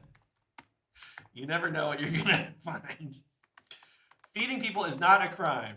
Columbia Charity hopes to convince leaders to allow pop-up food giveaways downtown. A charity organization in Columbia, Be Kind, Be Great, is feeding people as a form of protest after City Council held... This is my old stomping grounds, by the way. I lived in Columbia for 10 years. After the City Council held discussions last year about potentially regulating the number of food giveaways in the city. Leaders in the Columbia Task Force to End Homelessness proposed organizations share with the city what they are planning to give out 24 hours prior to serving food. So they want to basically restrict and limit giving food to homeless people in Columbia, South Carolina. And I got to say, Columbia, South Carolina is one of the most hostile places I've ever been when it comes to hostility towards houseless people. Wow. They are so, and we can talk, Grant and I will talk about some of the history. Yeah, I don't remember any public chairs. Oh, yeah. I mean, it's totally hostile architecture, but also just a hostile environment in every way. Yeah. That ordinance was pushed to the city's Public Safety Committee and has yet to be discussed again. Councilman Howard Duvall said the city's intention is to make sure downtown is not crowded with people in need and for the area to stay clean. So literally we have this like fascist rhetoric about the uncleanliness of houseless people. It's mind-boggling what people get away with saying stuff like this. That's how dehumanized houseless people are in the public consciousness with the bourgeois proletariat. Yeah. Okay, what they're doing is creating an attractive nuisance. They're bringing, these are human beings that they're talking about here, Linda. Human beings. But they're talking about them like they're pests. Linda doesn't like the video. I don't like the video. Okay. What they're doing is creating an attractive nuisance. They're bringing the homeless population to a single place, feeding them something, and then leaving it for the city to clean up, Duvall said. They're talking about these people like they're not people. Yeah, right. Be Kind, Be Great served about 100 people on a sidewalk in downtown Columbia on Friday morning. Erica Brown founded Be Kind, Be Great and said her organization has been feeding people for years. She used to host a fish fry in Finley Park. Finley Park has a lot of houseless people in it. For those in need of food until one day in May. Finley Park is where Food Not Bombs used to operate. I don't know if they still do in Columbia. Just because that's where a lot of houseless people tended to be. I don't, so I assume that's still the case. 3 officers met us there, and when we arrived, they just pretty much said we couldn't serve food anymore. It was against the law. We were made to pack up. They made us discard the food, throw the food away. And they wouldn't even let us go around the corner to fix the plates and come back to pass them out, Brown said. I'm speechless. I mean, it's shockingly disgusting, but it doesn't surprise me because I've lived in Columbia for a long time, so I know how this is. Since then, I've been to a few city council meetings to talk to the mayor to try to find a median because we didn't want to break any laws. I feel like I'm reading an alien world if compared things in Vietnam. Oh, I know. This would never happen in Vietnam. No. Be Kind, Be Great intends to keep feeding people and confront the Columbia City Council about the problem last week with other charity organizations like You Are the Power by their side. The group plans to rally outside City Hall at 3 p.m. on Tuesday and will speak in the public comment portion of the City Council meeting at 4 p.m. If the cops or the local government in Vietnam stop people from giving free food to people, there's gonna be an uprising in Vietnam. I mean, it's just, it's par for the course in Columbia, which is what's really disgusting about it. I mean, and the people in Columbia, I mean, there's a lot of people who live and own businesses in Columbia who are so, there's this huge not in my backyard thing going on in Columbia with houseless people. And there was a point in time about a decade ago, a little over a decade ago, when they were trying to build a houseless shelter, a houseless community center, basically, but it also included residences for houseless people downtown. And so many of these business owners and wealthy people were trying so hard to keep this from being built because they didn't want houseless people to be around. But it's like, and they were like, oh, some of the people were saying like they should build it over across the river. It's like, there's no houseless people there. Why do you build a service center for houseless people that's like miles and miles away from where the houseless people are? And then some people were proposing, oh, well, we can, put them on buses and take them over there, which is like shipping them out of the city because we don't want them here. It's like they're undesirables, It's so disgusting. evil. So It's so evil, and gosh, it's so evil. I don't have anything like I lost all of my ability to talk. Just think about how evil it is. Grant and I can talk real quick, I think, about some of the history here. If you're okay with that, Grant. Yeah, sure. But like the state mental institution on Bull Street, right? That's right. The state hospital. The state hospital, yeah. And it was mostly for mental healthcare patients. And they just shut that down. I think it was in the 90s or the 80s. It was in the 90s, right? Yeah, I think it was the 90s. I think they were losing a lot of money because of Reagan. Reaganomics, Actually. right? So so they closed the doors and they literally just threw all the patients out on the streets. And some of them were children, no kidding. They threw children out on the streets. And as a result of that, there were like thousands of houseless people. They all became houseless people, and they like grew up on the streets. And now some of them are like old, Yeah. like me, and older than me even. And so anyway, there's always been like a lot of houseless people in Colombia, and there's always been this just disgusting treatment of them by the government. And there's a really disgusting attitude with a lot of the wealthier people in Colombia and the business owners, where they just see houseless people as like a pest, and they don't see them as humans at all. Now, what I'm curious, Grant, is that I haven't been in Colombia for over a decade now. Have things changed at all? Has the situation changed? Have you, what? Do you have any updates for me on the situation from your perspective? I mean, it's Or all is it still pretty bad. There's a new. It was, I think, when we were in college, it opened up. It was the Transition Center, Yeah, that's what I which was is down there talking on about. Main Street. That was built in like And- 2010 or 11 or 12 or something. Right. So new-ish. But they, and like later on in this article, they go on to say that, they haven't experienced any,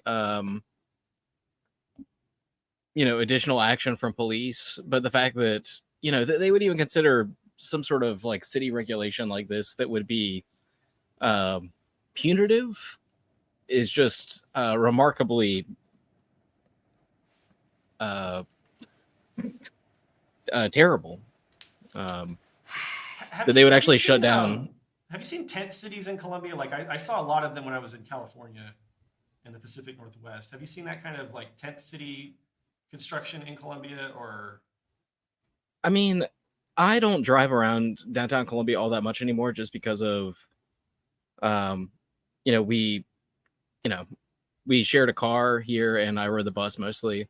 But I can imagine that, and I think I've, read reports too, that there's a lot of folks camped out down by the river. I see. And, like you said, Finley Park. Yeah. Well, anyway, and I imagine there's places out in the more industrial parts of Colombia as well. Right. Well, I guess there's not really much more to say about this except full support to the protesters who are going to demonstrate at the state. How old is the article? Is that happening this week? I think that like the article came out, I think 3 days ago. And I think I think the protests may have already happened, but also I think they're just going to continue to give food out and not necessarily alert the city and comply with doing it in just one location, which is what, they were saying, because they and what they're saying specifically was they need to go down to, down to the river and down to these other places where there actually are, clusters of people living. Yeah, but they don't. So. They're not all there, and it's And by the way, people have gone to prison in the USA for giving food to houseless people. It's happened. It's happened to Food Not Bombs activists and various other activists. So I mean, these people are really risking their freedom and personal safety, not from the houseless people, but from the police and from the state. So. Yeah, and that's an important distinction to make too. Thank you for saying that. Yeah, and for all the ribbing, Grant, thank you for sharing the story, and you're doing a great job, and I'm happy to have you on the show. So thanks. This concludes this segment. But yeah, we hit the 90-minute mark. Mm-hmm. Now, just to let y'all know, the plan for the future is at the 90-minute mark, we're going to have a fundraising goal. This is in the future. And look at that. Speak of the devil, I just noticed a donation. But in the future, we're going to have a donation goal. And if we don't hit it by the 90-minute mark, we'll end there. And then if we do hit it, we'll have an after party. But the idea is that Slopstash needs some beauty sleep. So, Slop, do you need to sleep now? Do you need to go? Or do you want to stick it out to the end of the show? You're free to go if you want. Okay, so Slop's with us a little bit longer. But just make sure you put it to the main cam whenever you take off, Slop. But anyway, all right. So what if Grant leaves and just leave you on the screen the whole time? Then everyone will have a really great show. Everyone will be really happy. The people will rejoice. I have one last story left, and this is Luna's story. Oh, yeah. So, and it's in Vietnamese, so I think you should probably share this one. Yeah, share that one. Just click translate first. What? You want me to just use Google Translate? Usually that. Okay. I don't trust it, but we'll see. It's not great, but it works. All right. So you want to set the story up a little bit while I get it? So, for that's about the I want to share we've been talking a lot about dialectical materialism, and I want to show you how actually the government of Vietnam apply dialectical materialism in analyzing the world situation right now, because I am giving you a perspective of Vietnam, a country, small country on the other side of the earth, and looking at the two superpowers, China and the U.S., fighting each other. And this is our analysis about this, and it is based on the foundation of dialectical materialism. So it's very interesting. Now, I think that first I want to say this. This is kind of a little teaser for what it's like watching Mooncast, because we don't usually actually talk about Vietnam stuff too much on BREADCAST, because Luna does a whole show about Vietnam called Mooncast every single week. And those are Tuesday nights at 10 p.m. Eastern U.S. time. Yes. So if you really like this kind of information and you want to learn more about Vietnam and Vietnamese ideology, be sure to subscribe to youtube.com/LunaOiLive, where you can watch Mooncast every single week. But anyway, yeah, so this will be a nice little, change of pace. Talk about some Vietnamese analysis. So this is Tak Chi Kong San, the Communist Review. This is the official political theory organ of the Central Committee of the Communist Party of Vietnam. I don't think you've talked too much about, on Mooncast even, about the international analysis of the Communist Party of Vietnam. So this is kind of a first. Exactly, one of the new kind of thing. So this is, I am giving you again a Vietnamese perspective to see, how we looking at you, especially people from the U.S. This is how we, a Vietnamese communist, having a dialectical materialist analysis about your own home country. One might say that Luna is rubber and you are glue. And whatever you say bounces off of Luna and sticks to you. All right. Luna in this instance representing all of Vietnam. All right. Getting back to the world situation and the structure of Southeast Asia today.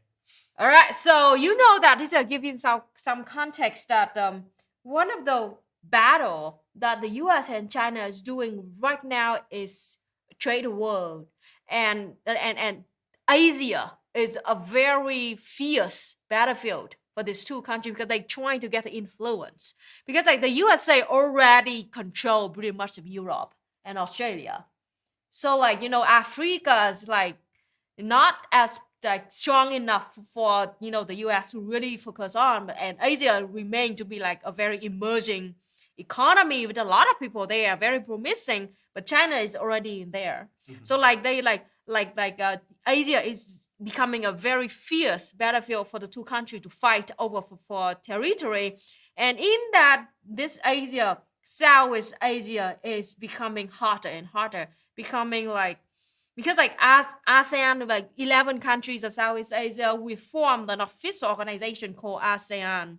And this is virtually the only one organization that represents the whole entire Southeast Asia like this. And the US and China is fighting over each other for the influence in this specific area. And Vietnam, as one of the strongest economies in Southeast Asia, is being in between these two powerful countries, and this is our analysis about situation and how Vietnam is going to move forward in the future.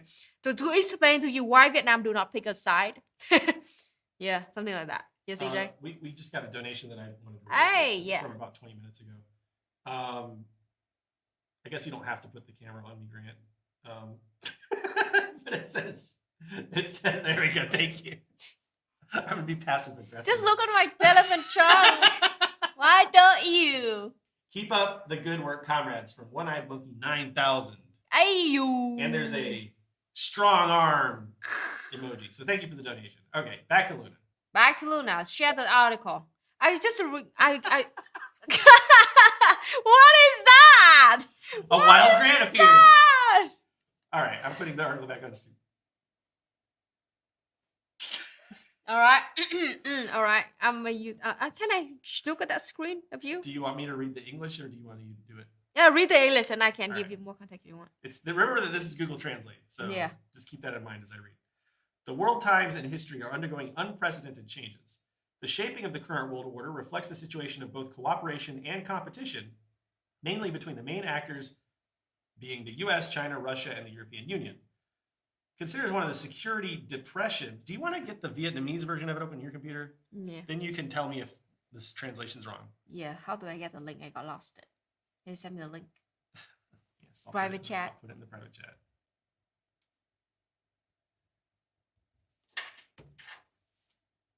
All right. All right. What do you think they mean by that, those security depressions? Means that the security in the world is getting lower and lower, and then more risk of wars and conflicts. Okay. So the vortex of global geopolitics, therefore, complex and multi-layered cooperation structure in Southeast Asia is strongly affected by the current world situation. Okay, that makes sense. Yeah. Overall, the world is witnessing a shift in the balance of power between dominant forces such as the US, China, Russia, and the EU, as well as fierce geopolitical competition, especially between the US and the West, trying to maintain a US-led world order. This is so funny because people keep saying that Vietnam's this huge ally of the USA and they've just become puppets of the USA. But it's like if you actually read Vietnamese Communist Party theory, they're saying directly that the US is trying to maintain a US-led world order, which I don't know. That doesn't sound like a glowing endorsement of the USA. And emerging powers such as China seeking a greater role in a new world situation on the one hand. Either way, the post-World War II centered UN-centered international order is being severely eroded. The old world order is slowly disintegrating while a new world order is emerging, but has not yet clearly shaped. In fact, in the opinion of many experts, although America's global power role and position have significantly declined, it is still a great power in all aspects. China has risen strongly and is seen as America's biggest rival, competing for US global leadership, but in the opinion of many experts, it has not been able to catch up with the US in many ways. However, the balance of power has changed much compared to the previous period. The US is still a superpower, but it is difficult to lead the world. Other centers of power, such as China and Russia, play an increasingly important role on the geopolitical chessboard of the world. Some changes can be seen in the current world situation. First, the increase in US-China competition is more comprehensive, deeper, more systematic, and increasingly fierce. At the same time, the balance of power between major powers is shrinking, making the world situation even more unstable. Today's China is a more formidable peer competitor, economically more diplomatically sophisticated, and more ideologically flexible than the former Soviet Union. However, the current US-China competition has not yet become a zero-sum type of geostrategic competition. Zero sum, yeah. Great power and this is something China expresses a lot, is that like global democracy doesn't have to be a zero-sum game, by the way. Yeah. That's a talking point China uses a lot. And that basically like, you know, the people of the world can work together. Exactly, develop together, not just like suppress the others. Yeah. The United States claims to shape a rules-based world order, but requires, I guess, other countries to be consistent with American ideology and Western values. Yeah, they said like the point is that like what America advocates for is the world rule based on orders. But who define those orders? Yes. And those orders must in line with the American values. Right. So this is unfair to the rest of the world. As for China, although it advocates peace is the most important thing and claims to maintain a win-win stance, China does not give in when it comes to its core interests. Big power competition moves seem to be taking the world in a relatively chaotic direction. However, the world today is not divided into two opposing blocs like during the Cold War. This is interesting. Instead, a comprehensive process of restructuring alliances is underway, which forces participants to reposition themselves in international power interactions, thereby seeking strategic space in a world system in dramatic transformation. So really, it's kind of like the 19th century again in some ways. Yeah. We have all these different alliances and some of exactly we know that they are moving and changing. Yeah. This is not in shape yet. It's very so like you see that we are learning, we're seeing the changes in the world order. We don't see it as static or something is set. Yeah. Or like we don't see as China and the USA and the Russia is like some distinct kind of parts, because they like constantly develop each other and interact with each other like that. Right. And like BRICS is now emerging. Yeah. There's ASEAN and all these other little power blocks. So yeah. NATO is there, BRICS emerging. Yeah, exactly. In fact, countries see the current world context in different ways. For example, the US identified cooperation between countries is becoming increasingly difficult due to the increasing geopolitical competition, nationalism, and populism. populism. Populism. Can you? Okay, I don't know if that comes through in the translation, Luna. Okay. The U.S. identified. Yeah, I don't yeah. know what that means. The U.S. kind of believes that the international cooperation is getting harder and harder to be true. Because of geopolitical competition, nationalism, and populism? Yes. Well, who the hell are the ones stoking that around the world? Exactly. That's the US. Who the hell? I mean, like, this is they're pointing the finger at themselves. They have no self-awareness. Who stoked it? Like, wait a minute. Oh my what? God! There's no power on earth that's building nationalism, populism, and geopolitical competition more than the USA. Oh my gosh! Okay, that's just funny. This requires countries to think and act in new ways. At the same time, the USA argues that the most pressing strategic challenge is that it faces revisionist powers. Is that right? So they saying things. So that this is under the view of the USA. It is we do not agree with this. We just like I know, trying but what to. do they mean by revisionist powers? That's not a Okay, term I've so ever here's heard the thing the too. USA. The USA right now trying to draw the line between the two blocks, the democracies I and get the big authoritarians. point. I'm just asking what they mean by revisionist. Revisionist What's the word that they're using? by the USA is like Mỹ cho rằng cái mấy này đối mặt với các cường quốc thể hiện sẽ lại the US consider Vietnam, China, Russia are revisionist. I know. I'm asking what that means in this context. I don't get it. Just like this is Russia and China in a sense of like let me think about it a little bit. Revisionist is saying like they revise the history. They're trying to challenge the history, the great power of the USA. That's mean like what we said revisionist. It's not like ultra definition of revisionism at all. Our official definition of revisionism is people who try to erase the truth. And the USA is claiming that China and Russia is trying to rewrite the history of the world and challenge the power of the USA. Okay. All right. So from U.S. perspective, Russia and China pose different challenges to the USA.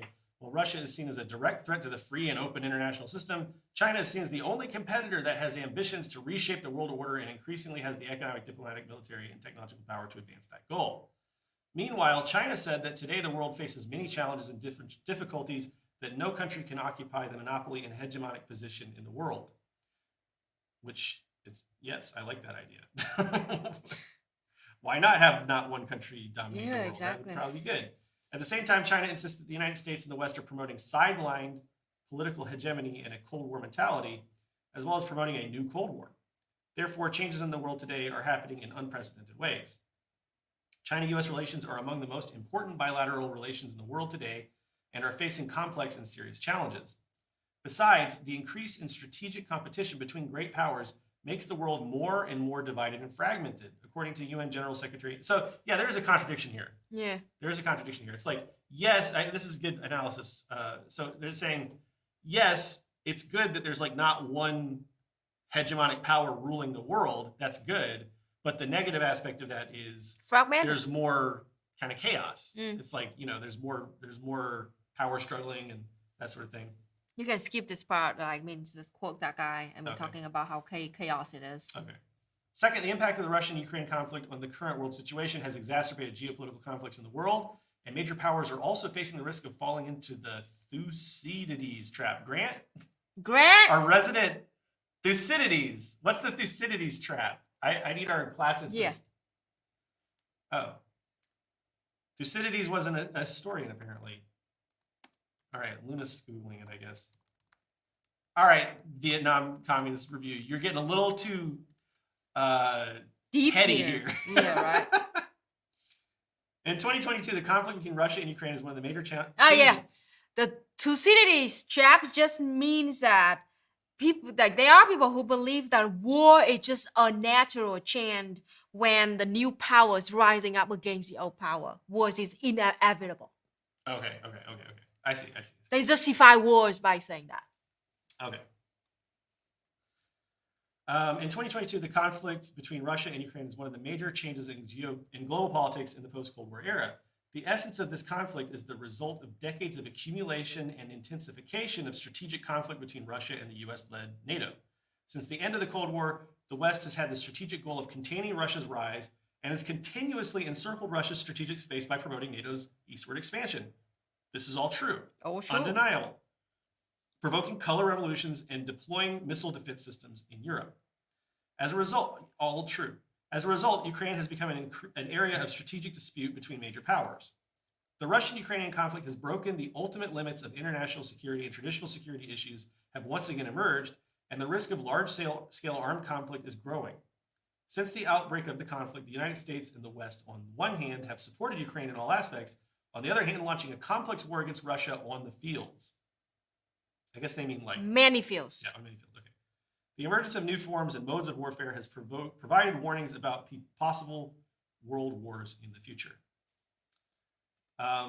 Moreover, the world is facing not only the risk of escalating conventional war into nuclear conflict, but also spreading local conflicts to the Eurasian continent. At the same time, the conflict in Ukraine has accelerated divisions and confrontations between major global powers. Russia's actions in Ukraine and the way NATO is engaged, especially by the United States, reflect the state of anarchy in the world today. In fact, tensions between Russia and the West accelerated the breakdown of the old international order and the formation of a new one. In particular, the world is witnessing a trend of gathering forces between opposing front lines, but it is impossible to exclude each other because of the interdependence of these forces is very large. This is true, especially between the US, EU, and China, Russia. This makes the world's security more and more complex. Along with both Russia, I mean, Vietnam's right in the middle of this, by the way. Talk about a complex web of alliances. I mean, and it's sort of sad because Vietnam has gotten into this kind of precarious situation by virtue of simply trying to be, friends with everybody, honestly. And it's, especially the USA wants to punish Vietnam for being friends, for trying to be friends with everybody, for not, getting involved for not in any alliance. totally, lick the boots up, do you think? Well, the policy of Vietnam is to not have an alliance with one country against another country. Yep. And the USA doesn't like that because they want Vietnam to be in an alliance with them against all of the US's enemies. Especially China. Right. And Russia. Yeah. So both Russia and NATO are facing this Thucydides trap. That's it. That's its more. That's the end of the article for our purposes? This is for our part. Okay. So the other part is about just ASEAN, so it's like a little bit unrelated.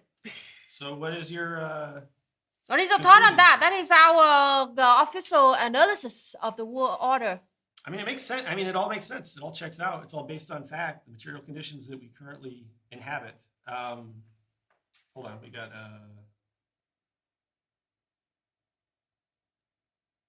you mentioned international cooperation and nationalism, and it made me think about the Ethiopia and ethnic conflict. Have you guys reached out to any Ethiopian comrades for an interview? I currently am not familiar with any Ethiopian comrades. I know that they're out there. But no, I have not sought any out. If anybody happens to be watching this and you're in Ethiopia, then of course we would love to talk to you. Yeah.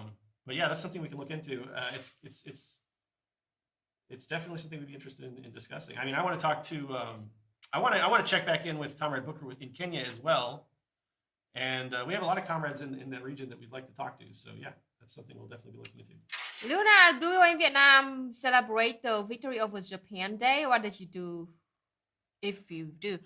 I mean, we fought so many wars, so we have a day to celebrate the veterans that fought in the bunch of wars together. And Luna has a video coming out when? Hopefully today. Maybe today or not their time. Tomorrow. Yeah. About the Martyrs' Day and some of the. So actually we do not celebrate any specific war victory days over a specific war. It's just like Well, you have the little liberation days. It's not like a public holiday. It's not a public holiday. Liberation Day. But I know they have the posters and maybe some little ceremonies. Yeah. Not official, national. Because they just had remember we saw the soldiers cleaning up the memorial and everything? What was that for? It was the invalids. No. I'm talking about 2 days ago, 3 days ago. When we were riding our motorbike around and we saw them. I think it was just You said it was a day of some kind of Hanoi liberation or something. Oh, it was the August Revolution, 1945. Right. So yeah, they commemorate. I think the way to say it is they commemorate the August Revolution. The August Revolution. They probably commemorate the day that I would imagine. Tell me if I'm wrong. I'm guessing here that the day you would commemorate in Vietnam is the day that you kicked the Japanese out of Vietnam, not the day that the Vietnamese declared surrender to the Western powers. This is the day that we had successful communist revolution, we gain independence, and officially kick out the both French and the Japan. Yeah, that's probably okay, that's what I think. So anyway, all right. So yeah, we have about 8 minutes left, and we ran out of articles. This was a nice packed episode. If anybody has any questions or comments, now is the time for a little lightning round. I would like to talk a little bit about BRICS. We had a comment from Creative Experiments who says, Michael Hudson says, when New York Fed refuses to repatriate BRICS gold, BRICS nations will begin a global nationalization of all industries.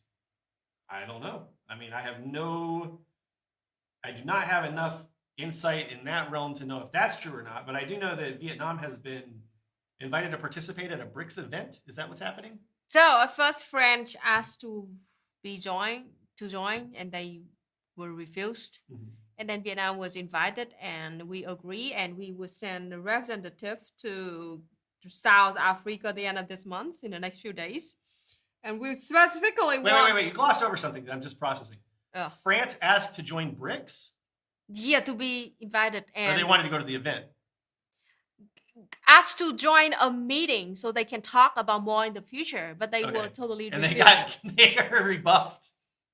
Okay, I think that's just interesting. So BRICS was not interested in having a conversation with France. No. Okay, keep going.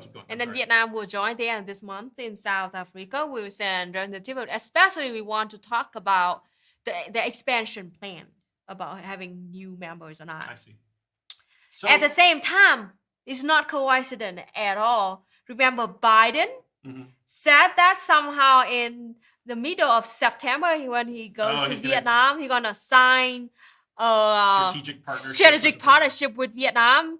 It's totally one-sided. Reported by Radio Free Asia, BBC, Reuters, Political, quoting Biden. There's no news about this at not all a single word in any newspaper in Vietnam at all. All right, look, I'm making this up. This might not be true, but what it feels like to me is Biden needed to make a move because Vietnam's saying we want to join BRICS. So Biden was just like, oh, strategic partnership. Yeah. We're going to sign this. And the Vietnam government's like, oh, okay. And then do you remember the article said like when they tried to reach out to Vietnam embassy in Washington, D.C. and they refused to have any comment? Yes. And Biden hasn't even got the date to visit Vietnam if he ever visit yet. We don't even have official date yet, but they're already talking about signing a strategic partnership. Was like, what? There's not a single word from Vietnam at all whatsoever to this day. So, I mean, yeah, and we've gotten the question several times in the past: will Vietnam join BRICS? Our answer is we have no clue. It's just too unpredictable. Yeah. But my instinct was that they would not join because I felt like that would be too much. Because Vietnam's trying to kind of keep balance where they're not siding with China, Russia, or the USA. They're not allying with anybody against anybody else. We might work with them economically, trading with them, but they might join. I don't know. This is a sooner step than I would have anticipated. Exactly. So we'll all be keeping an eye out and see what happens.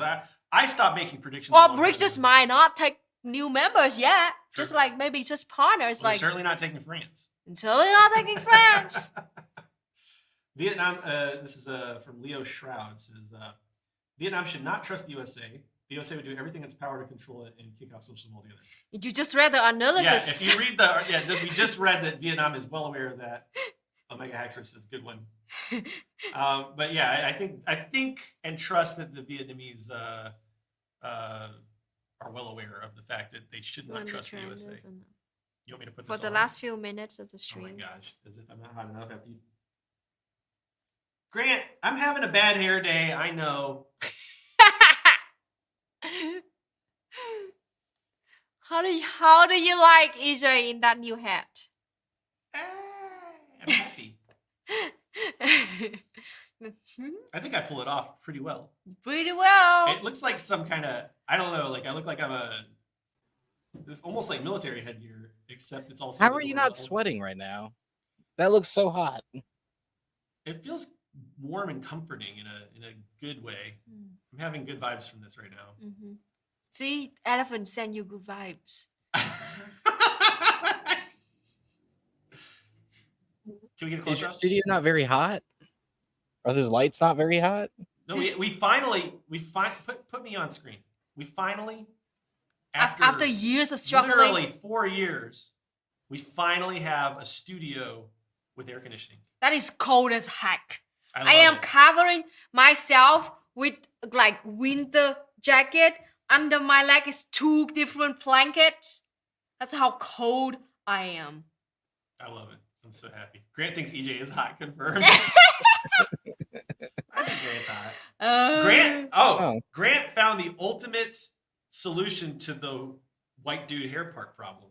Oh. Oh yeah. Like, I'll demonstrate. Put me on screen again. There's a problem all white dudes have with the side of our head.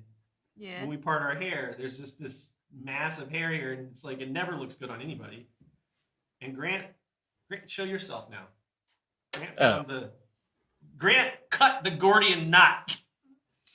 Just shave it off. Shave the Get it whole off. thing off. Yes. It's perfect. It's perfect. So Because also it's real hard to determine what side you're supposed to part your hair on anyway. So I remember solves that problem. my one brief foray into the what do you call it, like the manosphere kind of world. I did read an article in like 2008 or 9 or something about how you're supposed to part your hair on one side because if you don't, you're like weak or something like that. What? Oh no. You Did I got choose the some wrong side? boys logic or something? I don't know. It was just like it was literally. I'm not joking. It had like a picture of Ronald Reagan and Superman, and it was like Ronald Reagan and Superman part their hair on this side, and then they had a picture of like Al Gosh. Gore, and they were like Horrible. Al Gore parts his hair on this side, and it was just Gosh. like if you want to be it didn't say alpha male, but it almost did. Oh gosh. It would have if it was like 5 Oh years my later. gosh. Is that Ridiculous. real? Incredible. You made that video? Made that video. Yeah, you made that video? Is that what you were saying? No, it's an That was one article of I your read in, early like, 2000 videos? No. It's an article. It's an article I read in 2008. Stop spreading fake news. That's where the rumor starts. Stop killing ants. They're invading my territory. All right. But they love computers. Weird. They There's do. no food whatsoever. It's the electric current or something. Yeah. All right. Anyway, we're out of time. We're done. Just keep bangs. I used to have Yeah, bangs. Star Fox is suggesting we get a Chelsea haircut. Actually, that's not bad, huh? Yeah, do it. Kind of cute. Yeah, it looks great. You should definitely do that. Give me my brush. Give me my comb. This is our finale, folks. Mhm. The grand finale. The We're gonna grand end with a bang. End with a bangs. Oh my god. I Look look like Ah! what's that old Kids in the Hall sketch with like So funny. manservant Hecubus and do you know what I'm talking about, Grant? I don't know if I remember that one, but yeah, you Now look we're great. cooking with evil gas. Let's try this. What are you doing? The Germany style. Do I Yeah, like you a look beetle? great. No, you don't look like a beetle.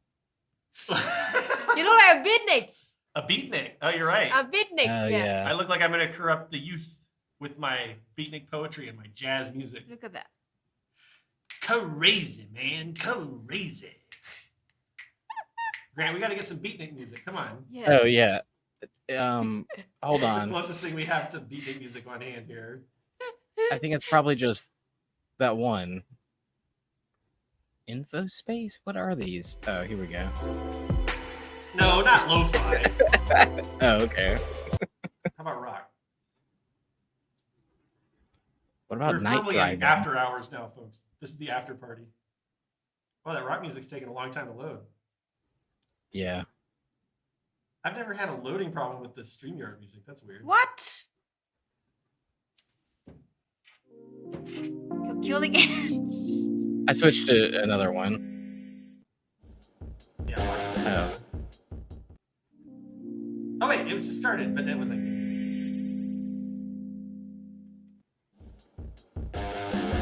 This might be a too many cooks in the kitchen. Oh, here we go.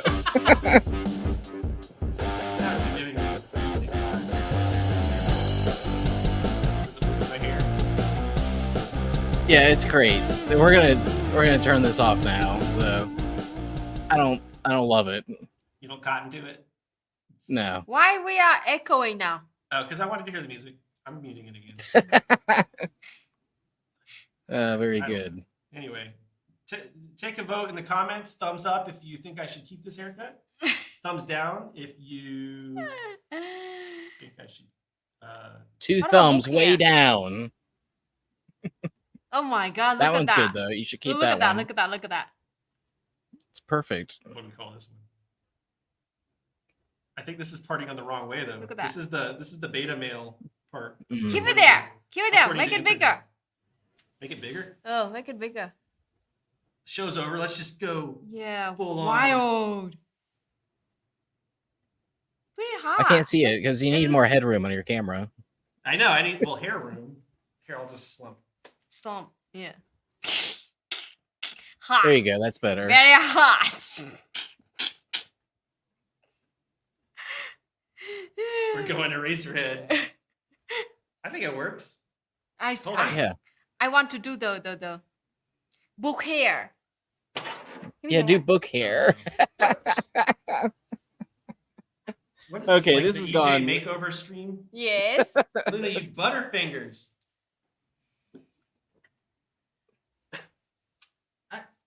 Can you help me? No, I love seeing you suffering. Luna had a whole tirade yesterday about how she liked to see me suffer Yes. when she gave me a chili pepper to eat. All right, book hair is the last hair, and then we're done because I'm hungry. Yeah, we're all hungry. Can we get a close up on this?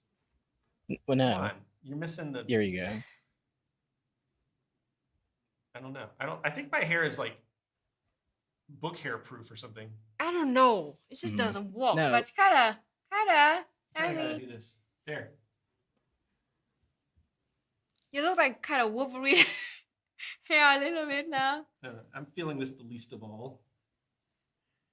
It looks All great. right. Mo.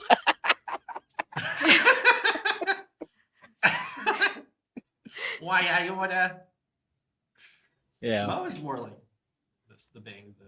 All right, we're done. We're done. We're done. All right. Mess up Luna's hair now. Ah, Cut the Luna. Cut the no, Luna cam. Cut the Luna no. cam. That's the last thing I want. And my hair is just silky. Yeah, it looks Doesn't great. work. Why does it just look great? All right, everyone. Thanks for watching. Thanks for watching. I'm E. American Johnson. This is Luna. Luna. Grant, get your butt on here and say goodbye to these people.